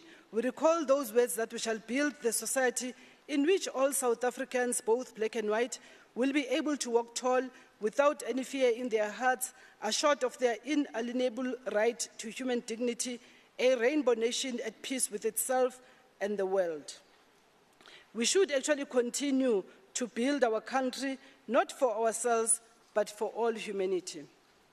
Honorable Deputy Speaker, I can say with confidence that we have made substantial progress in realizing that vision and making good on that commitment made 30 years ago. Despite unprecedented odds, including the devastating COVID-19 pandemic and associated lockdown restrictions, we still managed to register excellent performance as an institution. This is no small feat. Using all oversight instruments at our disposal, the House and its committees exercise robust oversight over the provincial executive, from planning to reporting, scrutinizing annual plans and the budget spending through quarterly performance reports, unannounced oversight visits, and the focus intervention studies. These reports encompass a diverse range of critical topics to foster progress and prosperity in the province, ensuring equitable service delivery and sustainable development for all citizens. We have initiated the standardized oversight, accountability and reporting in Gauteng, whereby GPL partnered with the executive to standardize the way the executive will account to the legislature and the way the GPL will oversee the executive. The project has resulted in formats of executive reports to the GPL and GPL committee reports to the House, standardized in line with the standardized focus areas aligned to GPL mandate, provincial priorities, and the National Development Plan. Committee performance has also been rigorously assessed and reports presented to the quarterly review sessions of the Standing Committee of Chairpersons in a peer review fashion. In addition, oversight reports from institutions supporting democracy were considered by the Standing Committee of Chairpersons. With respect to our mandate on lawmaking, the GPL has the primary constitutional mandate to make laws that govern the province of Gauteng. We had considered numerous bills from the National Council of Provinces as well as provincial bills. I think the example is what we did today. The feasibility study on money bills, amendment procedure, and Related Matters Act and the project plan is being finalized for implementation in the 7th legislature to effect amendments to the money bills as envisaged by Section 120 of the Constitution of the Republic of South Africa. Based on the amendments of Schedule 3 of the Electoral Act and submissions of GPL to the IEC, it is pleasing that in the 7th legislature, GPL will now have 80 members instead of the current 73. The administration team is already far ahead in ensuring a seamless transition from the 6th to the 7th legislature and to ensure that our policies, processes, systems, and structures are geared to support all elected members. Sector parliaments were also arranged to hear the voices and concerns of different sectors and to foster inclusivity, empower diverse voices, and emphasize our dedication to a shared bright future through public participation. GPL is developing strategies to ensure that the participants in its activities truly reflect the non-racial, non-sexist, and a united South Africa that we are aspiring to build. I think there's still room for improvement. Madam Deputy Speaker, we have noted a recorded notable achievement inasmuch as the aforementioned were but some of the numerous and substantial achievements during our term. However, it is important that we approach the 30th anniversary of our democratic breakthrough. We reflect on the role of the legislature as a preeminent organ of state, how it executes its mandates, and how it is resourced to effectively represent the will of the people. The legislature holds a central and primary role of representing the interests of the people, providing oversight on the executive branch responsible for making laws, exercise budgetary control, checks and balances. In this regard, I remain confident that the GPL will continue its adoption of the tightrope approach to financial management, focusing on value for money, stretching one rand before spending another, and the reduction of unauthorized, irregular, fruitless, and wasteful expenditure. Where this kind of expenditure occurs, investigations should be conducted with recoveries where applicable. As reflected in the State of Capture report, the ability to hold government accountable for its action is a fundamental pillar of democracy. We need to adequately resource the legislature to safeguard principles of democracy and ensure the effective functioning of our government system. The 7th legislature will comprise of 80 members to be chosen by the people, but they will be representing the citizens that will be voting for them. There will be a need to develop a funding model to support all elected representatives for the 7th legislature, but also to review all policies, systems, processes, standing rules, and provide orientation, induction, and training of members, maintain a competent, skilled, and knowledgeable staff, balance the need for additional space with technological advancements and remote operation, and also renovate the decaying national heritage. I am confident that the incoming leadership of this institution will remain firmly on course to deliver a purpose, people and performance-driven institution that stands as a beacon of hope and cradle of democracy well into the future. I am pleased that despite the ravages brought upon us by the COVID-19 pandemic, we managed to survive and even thrive, having taken positive lessons from an otherwise devastating situation. Key among these lessons is that we maximize our productivity and efficiencies through virtual operations and digital platforms. A useful spin-off is the reduced warm body pressure on the main building amongst the space optimization project. I trust these modes of operation will be sustained as we embrace the 5th industrial revolution and keep up with the global shift to technological enhancement.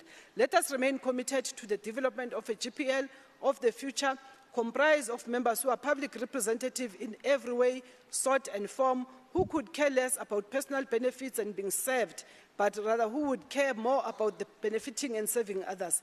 In this way, the GPL will be able to extend its oversight deeper and penetrate public participation further, so that even generations to come will be able to enjoy the fruits of a robust and well-functioning democracy. To my fellow presiding officers, together with all members of this legislature, through your robust debates, constructive criticism, and constant collaboration, you have walked this journey besides me in the leadership and presiding over this fine institution. For that, I am eternally grateful. The oversight structures such as OCPOL and the LSB have always discharged their duties with excellency and dedication, holding the legislature to account without fear, favor, or prejudice. The LSB and its contribution as an added layer of good governance and fiduciary compliance can never be overstated. The LSB, its committees, and the independent members remain committed to the smooth operations, management, and the leadership of the institution. We are reminded of the numerous occasions where the LSB was quick to call the GPL to account and keep the institution firmly on the tracks of exemplary governance. Our thanks go to all our members of the LSB, including the independent, for their valuable contribution. I wish to express our collective appreciation to the GPL administration for its support and service over the years to ensure that my task of leading and presiding over the GPL was enabled, facilitated, and made easy. I have no doubt that you will provide a similar support and even better to the 7th legislature and beyond. By now, we have all come to know about the departure of our former accounting officer, Mr. Skosana, and we appreciate the 16 years he had spent at the legislature as head of the administration, during which time many innovations, great strides, and substantial improvements have been made in propelling the administration to greater heights. We wish Mr. Skosana every success in his future endeavors. It is only apt that we justifiably proud of our victory over the repressive, brutal apartheid regime, which through our will, determination, and resilience, we managed to defeat 3 decades ago. The apartheid monster we defeated enabled each person in our country to have a vote. The right to vote is a right that was hard fought for over many years, and it is a right that many people have laid down their lives for. This is no ordinary thing that should be taken for granted. It is my appeal on behalf of the broader GPL family that we cast our votes and remind all those that are eligible to do so as well. If we do not vote, we give up our rights to have a say on who governs our country and how it is governed. With GPL being an institution for the people of Gauteng, my message to our people is that we are merely managing this institution on your behalf. This is your institution. It is the legislature of the people. You, the people of this province, give meaning to the legislature through your involvement, interaction, and partnership. Remember, this is your legislature. Own it, hold it to account. Where there are service delivery challenges, do not take your frustration to the streets.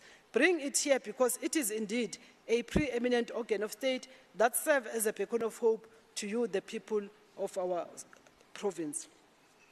Allow me to thank the families, friends, and loved ones of our members for having shared you with us in discharging the mandates of this apex institution.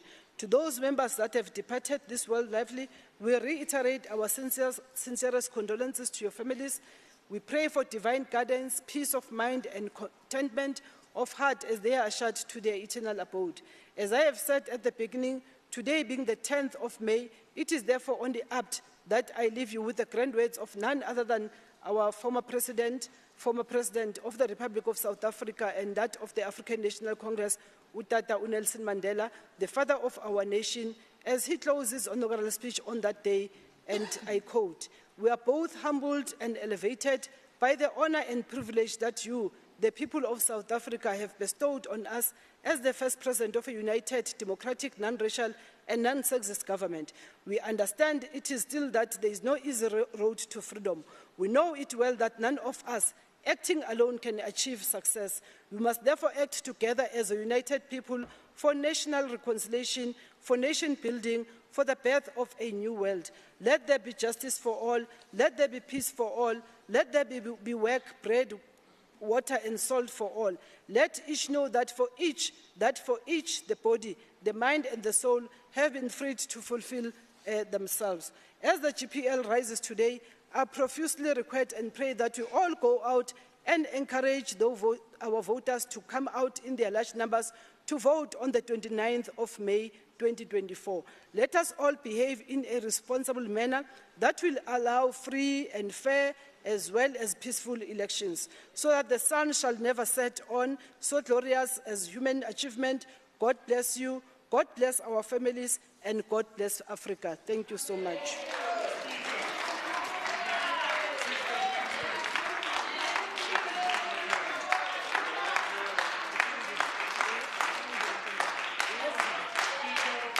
I'm a posa manzitala, I'm posa manzitala.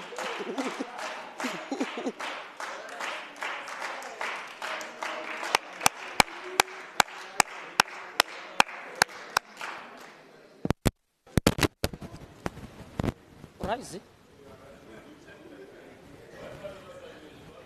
What is that?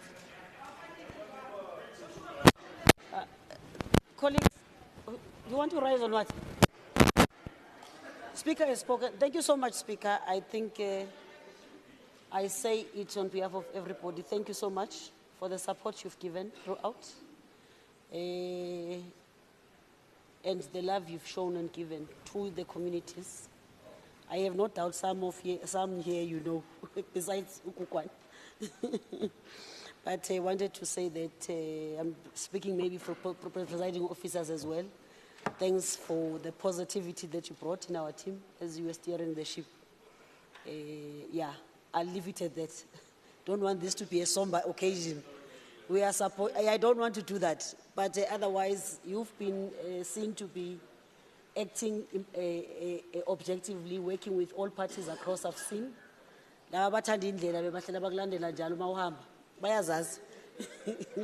Bayazazi or no trip. But otherwise, I'm just saying you've been working. I've seen you work well with everybody. I'll leave it at that, and I'll leave your chair. Dear families, before I leave this presidium, thanks. I hope we're a good example for the young ones here. But thank you, families, and to political parties. Thank you so much. Good luck with your political work that you'll be doing. I've developed personal relations here. I Gabi, Member Tong, my person, Member Pev. Where's Member Fuchs? Member Moriarty, one of the few, or Member Dell. I hope I'll meet you in the next term. So I'm just mentioning names of people that we met. Member Tilange, you know. Thank you so much. Otherwise, when I don't mention your name, we're not enemies. I'm just saying it's people that in the trenches were together. To my party, of course, no doubt. Thank you. Masole Mike Julegolingilang. Subanomon, Masole, Subanomon. Thank you, Speaker. Speaker is coming through to Zoibala.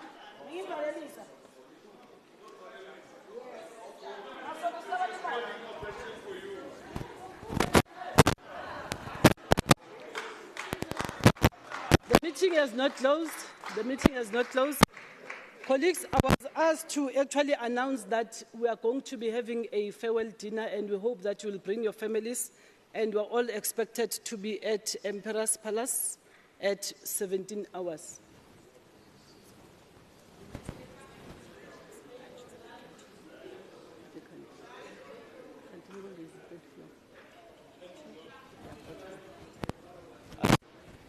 And I'm also, okay.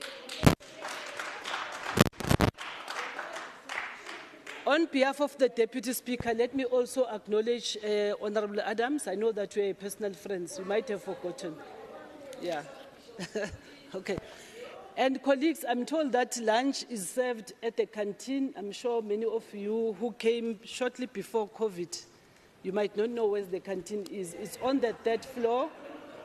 Go to that floor, that's where it is, and you can take your families in the canteen to enjoy lunch. The bar is not open today. Thank you so much, colleagues. That brings us to the end of our sitting today. Thank you, and thank you.